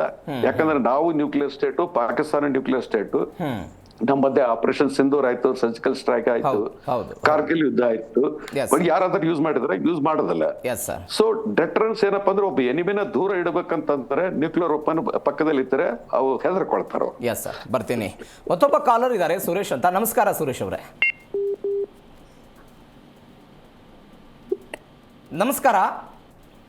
ನನ್ನ ಹೆಸರು ಸುರೇಶ್ ಅಂತ, ಬಾಗೇಪಲ್ಲಿಂದ, ಚಿಕ್ಕಬಳ್ಳಾಪುರ. ಜೋರಾಗಿ ಮಾತನಾಡಿ, ನಿಮ್ ಧ್ವನಿ ಕೇಳಿಸ್ತಾ ಇಲ್ಲ. ನನ್ನ ಹೆಸರು ಸುರೇಶ್ ಅಂತ, ಬಾಗೇಪಲ್ಲಿ, ಚಿಕ್ಕಬಳ್ಳಾಪುರ. ಹಾ, ಪ್ಲೀಸ್ ಮಾತನಾಡಿ. ಅದೇ ಪಾಕಿಸ್ತಾನ ಇಸ್ರಾನ್ ಅಂತ ಇದೆ ಅಲ್ಲ, ಅದು ಎಲ್ಲ ಚೆಕಪ್ ಎಲ್ಲ ಮಾಡೋದು ಇದು ಇರುತ್ತಲ್ಲ ಅಮೆರಿಕ, ಅದೇನ್ ಮಾಡೋದು? ಕ್ಲಿಯರ್ ಆಗಿ ಮಾತನಾಡಿ, ನಿಮ್ಮ ಧ್ವನಿ ಸ್ಪಷ್ಟವಾಗಿ ಕೇಳಿಸ್ತಾ ಇಲ್ಲ. ಕ್ಲಿಯರ್ ಆಗಿ ಮಾತನಾಡಿ ಪ್ಲೀಸ್. ಅದೇ ಪಾಕಿಸ್ತಾನ್ ನಾಯಕರ ಚರ್ಚೆ ಅಂತ ಇದೆಲ್ಲ, ಅದ್ರ ಬಗ್ಗೆ ಮಾತಾಡ್ತಾ ಇದ್ದೀನಿ. ಯುದ್ಧ ನಡೆಸ್ತಾ ಇತ್ತಲ್ಲ ಇವಾಗ. ಹಾ, ಹೇಳಿ. ನೀವು ಪಾಕಿಸ್ತಾನ ಇದೀಗ ಮಧ್ಯಸ್ಥಿಕೆ ವಹಿಸಿದೆ ಯುದ್ಧಕ್ಕೆ, ನಿಮ್ಮ ಅಭಿಪ್ರಾಯ ಏನು ಇದಕ್ಕೆ? ಇದು ಯಾರನ್ನ ಮುಖ್ಯಮಂತ್ರಿ ತಗೋಬೇಕಾಗಿತ್ತು? ಹಲೋ. ಹಾ, ಮಾತನಾಡಿ ಪ್ಲೀಸ್, ಕಂಟಿನ್ಯೂ. ಅದೇ ಇದೆಲ್ಲ ಚೆಕಪ್ ಎಲ್ಲ ಮಾಡ್ಕೋಬೇಕಾಗಿತ್ತು. ಇದು ಎಲ್ಲ ದೊಡ್ಡವರೆಲ್ಲ ನೋಡ್. Okay, thank you so much ಮಾತನಾಡಿದ್ದಕ್ಕೆ. ವೆಂಕಟೇಶ್ ಸರ್, ನನ್ನೊಂದು ಪ್ರಶ್ನೆ ಇದೆ. ಈಗೊಂದು ಚರ್ಚೆ ಆಗ್ತಾ ಇದೆ, ಪಾಕಿಸ್ತಾನ ಮಧ್ಯಸ್ಥಿಕೆ ವಹಿಸಿದ್ದಕ್ಕೆ ಭಾರತಕ್ಕೆ ಹಿನ್ನಡೆ ಆಗ್ಬಿಡ್ತು, ಭಾರತಕ್ಕೆ ಹಿನ್ನಡೆ ಆಗಿದೆ, ಭಾರತದ ಪ್ರಭಾವ ಕಡಿಮೆ ಆಗಿದೆ. ಇದರ ಮುನ್ಸೂಚನೆಯಾ ಇದು ಪಾಕಿಸ್ತಾನ ಮಧ್ಯಸ್ಥಿಕೆ ವಹಿಸಿರೋದು? ಇಲ್ಲ, ಭಾರತಕ್ಕೆ ಹಿನ್ನಡೆ ಯಾಕಾಗಿದೆ ಅಂದ್ರೆ ನಾವು ಪಾಕಿಸ್ತಾನ ಒಂದು ಕಟ್ಟರ್ ಎನಿಮಿ ಸ್ಟೇಟ್ ಅಂತಕೊಂಡು ಮೊದಲಿಂದ ಭಾವಿಸ್ತಾ ಬಂದಿವಿ, ಆ ತರ ಪಿಕ್ಚರ್ ಕೊಟ್ಕೊಂತ ಬಂದಿವಿ. ಅದ್ರ ಸಲುವಾಗಿನೇ ಎನಿಮಿ ಸ್ಟೇಟ್ ಈ ಇನಿಷಿಯೇಟಿವ್ ತಗೊಂಡ್ಬಿಟ್ನ ಅಂತಕೊಂಡು ಸ್ವಲ್ಪ ಅಸೂಯೆ ಆಗ್ತದ ಹೊರತು ಹಿನ್ನಡೆ ಏನೂ ಇರೋದಿಲ್ಲ. ನಿಮ್ಮ ಹತ್ರ ಸಾಕಷ್ಟು ಅವಕಾಶಗಳಿದೆ ಡಿಪ್ಲೊಮೆಟಿಕಲಿ ವರ್ಲ್ಡ್ ದಲ್ಲಿ ಮುಂದೆ ಬರ್ಲಿಕ್ಕೆ. ಬಟ್ ಪಾಕಿಸ್ತಾನ ಇನಿಷಿಯೇಟಿವ್ ತಗೊಂಡದಕ್ಕೆ ಸ್ವಲ್ಪ ಇಂಡಿಯಾಕ್ಕೆ ಸೆಟ್ ಬ್ಯಾಕ್ ಅಂತ ಇದೆ. ಬಟ್ ಈ ಇನಿಷಿಯೇಟಿವ್ ನ ಟ್ರೈ ಸಹ ಮಾಡ್ಲಿಲ್ಲ ಇವರು, ಯಾರಂತ ನಮ್ಮ ದೇಶದವರು. ಯುದ್ಧ ನಡಿಬೇಕಾದ್ರೆ ನಿಮ್ಮ 40 ದಿವಸದಲ್ಲಿ ಒಂದು ವಿಂಡೋ ಇತ್ತಲ್ಲ, ನೀವು ಏನಂತಂದ್ರೆ ಯಾಕೆ ಪ್ರಯತ್ನ ಮಾಡ್ಲಿಲ್ಲ? ಫೇಲ್ ಆಗ್ಬೋದು, ಪಾಸ್ ಆಗ್ಬೋದು, ಅಥವಾ ಎರಡು ಪಾರ್ಟಿಗಳು ನಿಮ್ಮ ಏನಪ್ಪ ಮೀಡಿಯೇಷನ್ಗೆ ಒಪ್ಲಿಕ್ಕಿಲ್ಲ. ಬಟ್ ಇವರು ಟ್ರೈ ಮಾಡ್ಲಾರ್ದೆ ಏನಂತಂದ್ರೆ ನಮ್ಗೆ ಸೆಟ್ ಬ್ಯಾಕ್ ಆಗಿದೆ. ಅವ್ರು ಪಾಕಿಸ್ತಾನದಲ್ಲಿ ಏನಪ್ಪಾ ಅಂದ್ರೆ ದಲಾಲು ಆ ಟೈಪ್ ಈ ಟೈಪ್ ಅಂತಕೊಂಡು ಮಾತಾಡೋದು ಸರಿ ಇರೋದಿಲ್ಲ. ಯಾಕಂತಂದ್ರೆ ನೀವು ಟ್ರೈ ಮಾಡಿ ಫೇಲ್ ಆಗ್ಬೇಕಾಗಿತ್ತು. ಈಗ ಸುಮ್ನೆ ಇನ್ನೊಬ್ರು ಮಾತುಕತೆ ನಡೆಸ್ತಾ ಇದ್ದಾರೆ ಅಂದ್ರೆ ಅದನ್ನ ಡಿಸ್ಟರ್ಬೆನ್ಸ್ ಮಾಡಕ್ ಹೋಗ್ಬಾರ್ದು. ಮೋರ್ ಓವರ್ ಇವ್ರು ಯಾಕೆ ಮೋಸ್ಟ್ ಪ್ರಾಬಬ್ಲಿ ಟ್ರೈ ಮಾಡಲಿಲ್ಲ ಅಂದ್ರೆ, ಒಂದು ಪ್ರಧಾನ ಮಂತ್ರಿ ವಿಸಿಟ್ ಇಸ್ರೇಲ್ಗೆ ಏನಪ್ಪಾ ಅಂದ್ರೆ ಕೇವಲ ಯುದ್ಧ ನಡೆಯೋದಕ್ಕೆ 2 ದಿವಸ ಮೊದಲು ವಿಸಿಟ್ ಮಾಡಿದ್ದು, ಅದು ಡಿಪ್ಲೊಮೆಟಿಕಲಿ ವೆರಿ ರಾಂಗ್ ಮೂವ್ ಅಂತ ಹೇಳ್ತಾರೆ. ಅವ್ರಿಗೆ ಪ್ರಧಾನ ಮಂತ್ರಿ ಅವರಿಗೆ ಯುದ್ಧ ಆಗ್ತಕ್ಕಂತ ವಿಷಯ ಗೊತ್ತಿದ್ದಿಲ್ಲೋ ಏನೇ ಇದ್ರೂ ಅದೊಂದು ಇದಾಗ್ತದೆ. ಆಮೇಲೆ ಎರಡನೇದು, ಅವರು ಪಾರ್ಲಿಮೆಂಟ್ ದಲ್ಲಿ ಸ್ಪೀಚ್ ಕೊಡ್ಬೇಕಾದ್ರೆ ಪ್ರಧಾನ ಮಂತ್ರಿ ಅವರು ಕ್ಲಿಯರ್ ಆಗಿ ಏನಪ್ಪಾ ಅಂದ್ರೆ ವಿಲ್ ಸ್ಟ್ಯಾಂಡ್ ವಿತ್ ಇಸ್ರೇಲ್ ಅಂತ ಒಂದು ಕಮಿಟ್ಮೆಂಟ್ ಕೊಡ್ತಾರೆ. ಅದು ಎಸ್ ಪಾರ್ಲಿಮೆಂಟ್ ಸ್ಪೀಚ್ ನಲ್ಲಿ ವಿ ಸ್ಟ್ಯಾಂಡ್ ವಿತ್ ಇಸ್ರೇಲ್ ಅಂತ ಒಂದು ಕಮಿಟ್ಮೆಂಟ್ ಇರ್ತದೆ. ಆಮೇಲೆ ಫರ್ದರ್ ಏನಾಗ್ತದೆ ಅಂದ್ರೆ, ಆಯ್ತಲ್ಲ ಖಾಮೇನಿ ಡೆತ್ ಆದ ಕೂಡಲೇ ಒಂದು ಕಂಡೋಲೆನ್ಸ್ ಮೆಸೇಜಸ್ ಅವ್ರಿಗೆ ಏನಪ್ಪಾ ಅಂದ್ರೆ ಯಾವುದೇ ದೇಶದ ರಾಷ್ಟ್ರಪತಿ ಅವ್ರ ಫ್ರೆಂಡ್ ಇರ್ಬೋದು, ಎನಿಮಿ ನೇಷನ್ ಇರ್ಬೋದು, ಒಂದು ಕಂಡೋಲೆನ್ಸಸ್ ಒಂದು ಸ್ವಲ್ಪ ದಿನಗಳ ನಂತರ ಸಂತಾಪ ವ್ಯಕ್ತಪಡಿಸ್ತಲ್ಲ ಸರ್ ಭಾರತ ಈ ವಿಚಾರದಲ್ಲಿ? ಸ್ವಲ್ಪ ಲೇಟ್ ಆಯ್ತು, ಆದ್ರೂ okay, better late than never ಅಂತಕೊಂಡು ಅದೊಂದು. ಬಟ್ ಇವತ್ತು ಪಾಕಿಸ್ತಾನದ ಮಧ್ಯಸ್ಥಿಕೆ ವಿಚಾರಕ್ಕೆ ಸಂಬಂಧಪಟ್ಟಂತೆ ವಿದೇಶಾಂಗ ಸಚಿವ ಜೈಶಂಕರ್ ಅವರು ಹೇಳ್ತಾ ಇದ್ದಾರೆ, ನಾವು ದಲ್ಲಾಳಿ ಕೆಲಸ ಮಾಡೋದಿಲ್ಲ, ಇಂತಹ ಕೆಲಸ ಮಾಡೋದಕ್ಕೆ ನಾವು ಭಾರತ ಇಲ್ಲ ಅಂತ ಹೇಳ್ತಾ ಇರೋದು.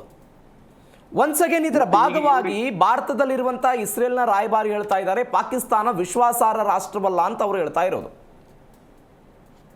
ಇಲ್ಲ, ಇವ್ರಿಗೆ ಒಂದು ಈ ತರ ಸ್ಟೇಟ್ಮೆಂಟ್ ಕೊಡ್ಬೇಕಂತಂದ್ರೆ, ಈಗ ನಾವು ದಲ್ಲಾಳಿಗಳು ಅಲ್ಲ ಅಂತ ಹೇಳ್ತಾರ. ಮತ್ತೆ ಇದಕ್ಕೇನು ಮೊದಲು ಯುಕ್ರೇನ್ ರಷ್ಯಾದ ಮಧ್ಯೆ ನಾವು ಮಧ್ಯಸ್ಥಿಕೆ ವಹಿಸಿದ ಅಂತ ಹೇಳಿದ್ರು. ಮತ್ತೆ ಅವಾಗೇನು ನೀವು ದಲ್ಲಾಳಿಗಳು ಇದ್ರೋ ಇಲ್ಲವೋ? ಅವ್ರು ಏನಪ್ಪಾ ಅಂದ್ರೆ ಈ ವರ್ಡ್ ಡಿಪ್ಲೊಮೆಟಿಕಲಿ ಯೂಸ್ ಮಾಡಬಾರ್ದು. ಬಟ್ ಇದು ಯಾಕೆ ಮಾಡಿದ್ರು ನನಗೂ ಅರ್ಥ ಆಗ್ತಾ ಇಲ್ಲ. ಒಂದ್ ವೇಳೆ ಅವರು ಈಗ ಇಬ್ಬರು ದೇಶದ ಮಧ್ಯದಲ್ಲಿ ಸೀಸ್ ಫೈರ್ಗೆ ಪ್ರಯತ್ನ ಮಾಡ್ತಿದ್ದಾರೆ ಅಂದ್ರೆ ಅವ್ರಿಗೆ ದಲ್ಲಾಳಿ ಅಂದ್ರೆ, ಮತ್ತೆ ನೀವು ಯುಕ್ರೇನ್ ಮತ್ತೆ ರಷ್ಯಾ ಮಧ್ಯದಲ್ಲಿ ಯುದ್ಧ ನಿಲ್ಲಿಸಬೇಕಂತ ಪ್ರಯತ್ನ ಮಾಡಿದ್ರು ದಲ್ಲಾಳಿ ಈಕ್ವಲೆಂಟ್ ಬರ್ತದೆ. ಸೊ ಅವ್ರು ಹೇಳ್ತಾ ಇರೋದು, ಅವತ್ತು ಕೂಡ ನಾವು ಶಾಂತಿಯ ಪರವಾಗಿದ್ವಿ, ಇವತ್ತು ಕೂಡ ನಾವು ಶಾಂತಿಯ ಪರವಾಗಿದ್ದೀವಿ, ಮಾತುಕತೆಯ ಮೂಲಕ ಬಗೆಹರಿಸಿಕೊಳ್ಳಿ ಅಂತ ನಾವು ಕರೆ ಕೊಟ್ಟಿದ್ವಿ ಅಂತ ಹೇಳ್ತಾ ಇದ್ದಾರೆ ಅವರು. ಫೈನ್. ಈಗ ಏನಂತಂದ್ರೆ, ಯುದ್ಧ ನಡೆದಾಗ ಒಂದು ಏನು ಯಾರ ಕಡೆ ಫೇವರಬಲ್ ಇರ್ಲಾರ್ದ ನ್ಯೂಟ್ರಲ್ ಸ್ಟೇಟ್ ಇಟ್ಕೊಂಡದ್ದು ಬಹಳ ಒಳ್ಳೇದು. ಅದು ಏನಂತಂದ್ರೆ ಒಂದಿಲ್ದ ಒಂದ್ ದಿವಸ ಯಾವ ತರ ಹೆಲ್ಪ್ ಆಗ್ತದ ಗೊತ್ತದ ಅಂದ್ರೆ, ನ್ಯೂಟ್ರಾಲಿಟಿ ಮೇಂಟೈನ್ ಮಾಡಿದ್ರೆ ಅದನ್ನು ಒಂದು ಒಳ್ಳೆ ಏನಪ್ಪಾ ಅಂದ್ರೆ diplomatic step. But in any case ಇವರಿಗೆ ಸ್ವಲ್ಪ ಅಸೂಯೆ ಏನಪ್ಪಾ ಅಂದ್ರೆ, ನಮ್ಮ ಎನಿಮಿ ರಾಷ್ಟ್ರ ಪಾಕಿಸ್ತಾನ ಇದು ಇನಿಷಿಯೇಟಿವ್ ತಗೊಂಡ್ಬಿಡ್ತಲ್ಲ ಅಂತಕೊಂಡು ಏನಾದ್ರೂ ಒಂದು ಅಸೂಯೆ ಇರ್ತದ ಹೊರತು ಮತ್ತೇನು ಜಾಸ್ತಿ ಇರೋದಲ್ಲ. ಬಟ್ ಇವನ್ ಇಂಡಿಯಾನು ಕೂಡ ಇದಕ್ಕ ದೇ ಶುಡ್ ವಿಶ್ವಾರ ಏನಪ್ಪಾ ಅಂದ್ರೆ ಇಟ್ ಸಕ್ಸಸ್. ಯಾಕಂದ್ರೆ ನಮ್ಮಲ್ಲಿ 140 ಕೋಟಿ ಇರ್ತಕ್ಕಂಥ ಜನಸಂಖ್ಯೆಗೆ ಮುಂದಿನ ದಿನಗಳಲ್ಲಿ ಇದೇನಪ್ಪಾ ಅಂದ್ರೆ ತೈಲ ಮತ್ತ ಗ್ಯಾಸ್ ಸಮಸ್ಯೆ ಆಗ್ಬಾರ್ದಂದ್ರೆ ಇದು ನಿಲ್ಬೇಕು. ಯಾವುದೇ ದೇಶದಲ್ಲಿ ಇರ್ಲಿ, ಇಡೀ ವರ್ಲ್ಡ್ ಇದರಿಂದ ಎಫೆಕ್ಟ್ ಆಗ್ತದ. ವರ್ಲ್ಡ್ ಏನಪ್ಪಾ ಅಂದ್ರೆ ರಿಸೆಷನ್ ಬರ್ತಕ್ಕಂತ ಚಾನ್ಸಸ್ ಅದ. ಎಕನಾಮಿಕಲಿ ಏನಂತಂದ್ರೆ ಕೊಲಾಪ್ಸ್ ಆಗ್ತೀವಿ. ಸೊ ಆ ಒಂದು ದೃಷ್ಟಿಯಲ್ಲಿಂದ ನೀವು ಪಾಕಿಸ್ತಾನ ಹೋಸ್ಟ್ ಮಾಡ್ತಾರೋ, ಶ್ರೀಲಂಕಾ ಹೋಸ್ಟ್ ಮಾಡ್ತಾರೋ, ಮಾಲ್ಡೀವ್ಸ್ ಹೋಸ್ಟ್ ಮಾಡ್ತಾರೋ, but you should wish for the ಏನಪ್ಪಾ ಅಂದ್ರೆ ಸೀಸ್ ಫೈರ್ ಆಗ್ಬೇಕು, ಇದು ಏನಂತಂದ್ರೆ ಯುದ್ಧ ನಿಲ್ಬೇಕಂತ ಹೋಪ್ ಮಾಡ್ಬೇಕು ಯಾವುದೇ ದೇಶ ಆದ್ರೂ. That is my take. Sir, ಈ ಪಾಕಿಸ್ತಾನ 2020ನೇ ಇಸ್ವಿಯಲ್ಲಿ ತಾಲಿಬಾನ್, ಅಫ್ಘಾನಿಸ್ತಾನದ ತಾಲಿಬಾನಿಗಳೇನಿದ್ರು ಅವರು ಮತ್ತು ಅಮೆರಿಕಾದ ನಡುವೆ ಒಂದು ಮಧ್ಯಸ್ಥಿಕೆ ವಹಿಸಿ ದೋಹಾ ಒಪ್ಪಂದವನ್ನು ಮಾಡ್ತಾರೆ. ಆ ಒಪ್ಪಂದ ಆಗಿದೆ. 1988ರಲ್ಲಿ ಅಫ್ಘಾನಿಸ್ತಾನದಿಂದ ಸೋವಿಯತ್ ರಷ್ಯಾದ ಸೈನ್ಯ ವಾಪಸ್ ಹೋಗೋದಕ್ಕೆ ಇದೇ ಪಾಕಿಸ್ತಾನದವರು ಮೀಡಿಯೇಟರ್ ಆಗಿ ಕೆಲಸವನ್ನು ಮಾಡಿದ್ರು. ನಂಗೆ ವಿಪರ್ಯಾಸ ಅನ್ಸೋದು, ಯಾವ ಕದನ ವಿರಾಮಕ್ಕೆ ಪಾಕಿಸ್ತಾನ ಮಧ್ಯಸ್ಥಿಕೆ ವಹಿಸಿ ಕೆಲಸ ಮಾಡ್ತಾ ಇದೆಯೋ ಅದೇ ಪಾಕಿಸ್ತಾನ ಪದೇ ಪದೇ ಕದನ ವಿರಾಮವನ್ನು ಉಲ್ಲಂಘಿಸಿ ಇವತ್ತು ಅಫ್ಘಾನಿಸ್ತಾನ ಜೊತೆಗೆ ಅವರ ಜಗಳ ಏನಾಗ್ತಾ ಇದೆ ಅನ್ನೋದನ್ನು ನೋಡ್ತಾ ಇದ್ದೀವಿ. ಈ ಹಿಂದೆ ಭಾರತದ ಮೇಲೆ ದಾಳಿಗಳನ್ನು ಮಾಡಿದ್ದನ್ನು ನಾವು ನೋಡ್ತಾ ಇದ್ದೀವಿ. ಕಾಶ್ಮೀರದಲ್ಲಿಯೂ ಕೂಡ ಕದನ ವಿರಾಮವನ್ನು ಉಲ್ಲಂಘಿಸಿ ಪದೇ ಪದೇ ದಾಳಿ ಮಾಡುತ್ತಲ್ಲ, ಇದಕ್ಕೇನು ಹೇಳೋದು ಹಾಗಾದ್ರೆ? ಇವು ಏನಂತಂದ್ರೆ ಇವು ಅಬ್ರೇಷನ್ಸ್ ಅನ್ಬೇಕು. ಇದೇನಪ್ಪ ಅಂದ್ರೆ ಒಂದು ಇಂಟರ್ನ್ಯಾಷನಲ್ ರಿಲೇಷನ್ಸ್ ಅಲ್ಲಿ ಇದೇನಪ್ಪ ಅಂದ್ರೆ ಒಂದು ಅಬರೇಷನ್ ಇದ್ದಂಗೆ. But at the same time ಇದು ದೋಹಾ ಮೀಟ್ ಇರ್ಬೋದು ಅಥವಾ ಬಿಟ್ವೀನ್ ರಷ್ಯಾ ಅಂಡ್ ಪಾಕಿಸ್ತಾನದ ಮೀಡಿಯೇಷನ್ ಇರ್ಬೋದು. ಇವೆಲ್ಲ ಏನಂತಂದ್ರೆ ಅಫ್ಘಾನಿಸ್ತಾನದಲ್ಲಿ ಅವ್ರ ಇನ್ವಾಲ್ವ್ಮೆಂಟ್ ಆಗಕ್ಕ ಒಂದೇ ಒಂದು ಕಾರಣ ಏನಪ್ಪಾ ಅಂದ್ರೆ ಅದು ಬಾರ್ಡರಿಂಗ್ ಸ್ಟೇಟ್. ಅಫ್ಘಾನಿಸ್ತಾನ ಏನಂತಂದ್ರೆ Pakistan bordering state, immediate border ಅವ್ರಿಗೆ ಬರ್ತದೆ. ಸೊ ತಮ್ಮ ಒಂದು security point of view Russia ಜೊತೆಗಿರ್ಬೋದು ಇಲ್ಲ ಅಮೆರಿಕ ಜೊತೆಗಿರ್ಬೋದು. ಅದೇ ಸೇಮ್ ವೇ ಈಗ ಇರಾನ್ ಜೊತೆಗೇನು ಬಲೂಚಿಸ್ತಾನ್ ಸೈಡ್ ದಿಂದ ಅವ್ರಿಗೆ ಬಾರ್ಡರ್ ಶೇರ್ ಮಾಡ್ತಿದ್ದಾರೆ, 300 ಕಿಲೋಮೀಟರ್ ಬಾರ್ಡರ್ ಏನು ಶೇರ್ ಮಾಡ್ತಾ ಇದ್ದಾರೆ. ಸೊ ಆ ಒಂದು ದೃಷ್ಟಿಯಿಂದ ತಮ್ಮ ಮುಂದಿನ ಇದಕ್ಕ ಏನಪ್ಪಾ ಅಂದ್ರೆ ಈ ವಾರ ಎಕ್ಸ್ಟೆಂಡ್ ಆಗಿ ಆಮೇಲೆ ಬಲೂಚಿಸ್ದವರು ಹೋಗಿ ಮತ್ತೆ ಇರಾನ್ ಜೊತೆಗೆ ಸೇರ್ಕೊಂಡು ಮತ್ತೆ ಅಮೆರಿಕದ ಮೇಲೆ ಇದು ನಮ್ಮ ಮೇಲೆ ಏನಾದ್ರು ದಾಳಿ ಮಾಡ್ತಾರೇನು, ಅಥವಾ ಅಲ್ಲಿ ಒಂದು ಅಫ್ಘಾನಿಸ್ತಾನದಾಗ ಹೆಂಗಿದ್ರು ಇದು ನಡೆದದ ಅಂದ್ರೆ ಇದು ಇಂಟರ್ನ್ಯಾಷನಲ್ ರಿಲೇಷನ್ಸ್ ಕಾಳಗಗಳು ಟೈಮ್ ಟು ಟೈಮ್ ಇದೇನಂತಂದ್ರೆ ಒಂದು ಚೇಂಜ್ ಆಗ್ತಾ ಹೋಗ್ತದೆ, ಅಪ್ ಅಂಡ್ ಡೌನ್ ಆಗ್ತಾ ಇರ್ತದೆ. ಈಗ ಆಕ್ಚುಲಿ ಅಲ್ಲಿದು ಪಾಕಿಸ್ತಾನದ ಒಂದು ನೀತಿ ನೋಡಿದರೆ ಅಲ್ಲಿ ಸರ್ವೈವ್ ಆಗೋದು ಕೇವಲ ಮಿಲಿಟರಿ ರೂಲ್ ಮ್ಯಾಕ್ಸಿಮಮ್ ಟೈಮ್ಸ್ ಇದರಿಂದ ಡೆಮೋಕ್ರಸಿ ಹಾರ್ಡ್ಲಿ ಹೆಸರಿಗಿದೆ. ಅದಕ್ಕಿಂತ ಜಾಸ್ತಿ ಏನಪ್ಪಾ ಅಂದ್ರೆ ಮಿಲಿಟರಿ ರೂಲ್ ಇದೆ. ಆರ್ಮಿ ಟೇಕ್ ಓವರ್ ಮಾಡಿ ಈಗಲೂ ಅವ್ರದ್ದು ಒಂದು ಪಾರ್ಲಿಮೆಂಟರಿ ಸಿಸ್ಟಮ್ದಲ್ಲಿ ಆರ್ಮಿಗೆ ಸಾಕಷ್ಟು ಅಂದ್ರೆ ಪವರ್ಸ್ ಇದೆ. ಅಂದ್ರೆ ಯಾರ ಮೇಲೆ ಕೇಳೇ ಅವರು ಏನಂತಂದ್ರೆ ಡಿಸಿಷನ್ ಮೇಕಿಂಗ್ ಮಾಡ್ಬೇಕು ಪಾಕಿಸ್ತಾನದಲ್ಲಿ. ಅಂತ ಒಂದು ಇದರಲ್ಲಿ ಅವ್ರಿಗೆ ಪೀಸ್ಫುಲ್ ಆಗಿ ಯಾವುದೇ ದೇಶದಲ್ಲಿ ಪೀಸ್ ಇತ್ತಂದ್ರೆ ನಮ್ಮ ನೇಬರ್ಸ್ ಆಗಲಿ ಇದಾಗಲಿ ತಮ್ಮ ಪೊಲಿಟಿಕಲ್ ಕರಿಯರ್ ಅಡ್ವಾನ್ಸ್ ಆಗೋದಿಲ್ಲ.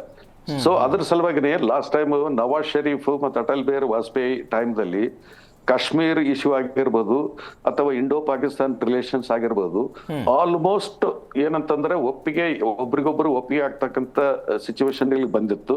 ಅದೇ ಟೈಮ್ದಲ್ಲಿ ಕಾರ್ಗಿಲ್ ಆಯ್ತು. ಅದೇ ಟೈಮ್ದಲ್ಲಿ ನವಾಜ್ ಶರೀಫ್ ಏನಪ್ಪಾ ಅಂದ್ರೆ ಕೆಳಗಿಳಿಸಿ ಜನರಲ್ ಪರ್ವೇಜ್ ಮುಷರಫ್ ಅಧ್ಯಕ್ಷ ಆಗ್ತಾನೆ.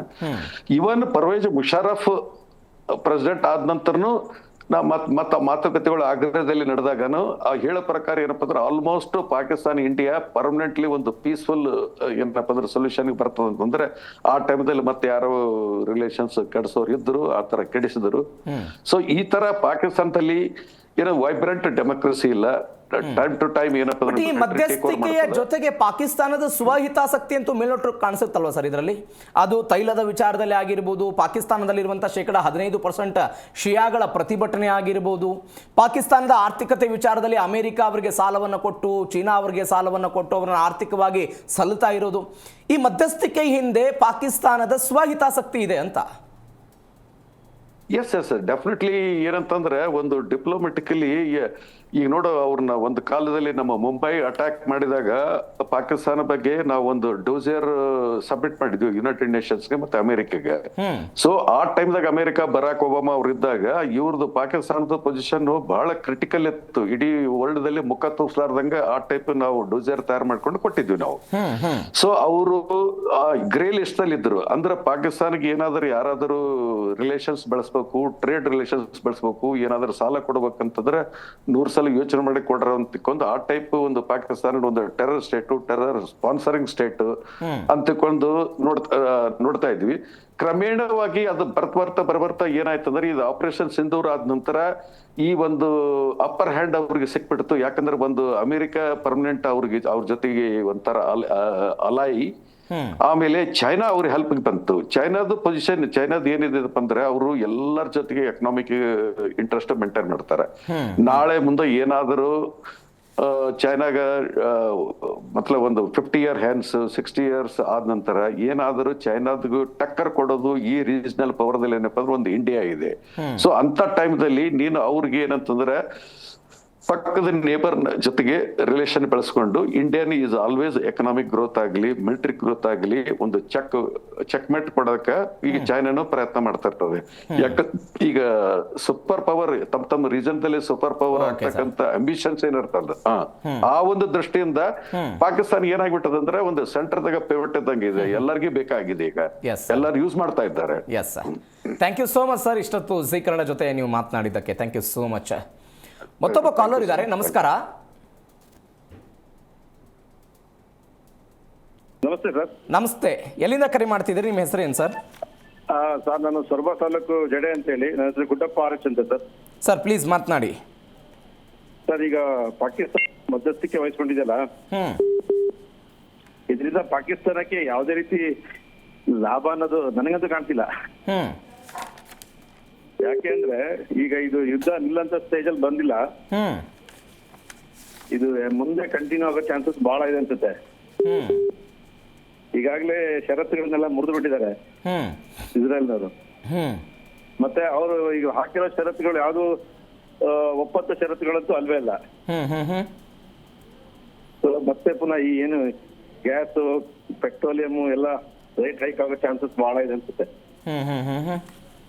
ಬಟ್ ಪಾಕಿಸ್ತಾನದವರು ಹೇಳ್ತಾರೆ ನಾವು ಒಪ್ಪಿಸ್ತೀವಿ, ಇವರ 15 ಕಂಡೀಷನ್ಗಳು, ಅವರ 10 ಕಂಡೀಷನ್ಗಳು ನಾವು ಒಪ್ಪಿಸ್ತೀವಿ, ಅದೇ ಕಾರಣಕ್ಕಾಗಿ ಇಸ್ಲಾಮಾಬಾದ್ನಲ್ಲಿ ಸಭೆ ಅಂತ ಪಾಕಿಸ್ತಾನದವರು ಹೇಳೋದು. ಪಾಕಿಸ್ತಾನಿಗೆ ಯಾವತ್ತು ನಿಜ ಇದೆ ಸರ್. ಓಕೆ, ಅವ್ರದ್ದು ಅಲ್ಲ, ಅವ್ರು ಒಂದು ಮುನ್ನಡೆ ತಗೊಂಡಿದ್ದಾರೆ ಪಾಪ. ಅಂದ್ರೆ ಒಂದು ವ್ಯವಸ್ಥೆ ಮಾಡ್ಬೇಕು ಅನ್ನೋ ಮನೋಭಾವದಲ್ಲಿ ಬಂದಿದ್ದಾರೆ. ಬಟ್ ಕಷ್ಟ, ಅದು ಅಷ್ಟು ಸುಲಭ ಇಲ್ಲ.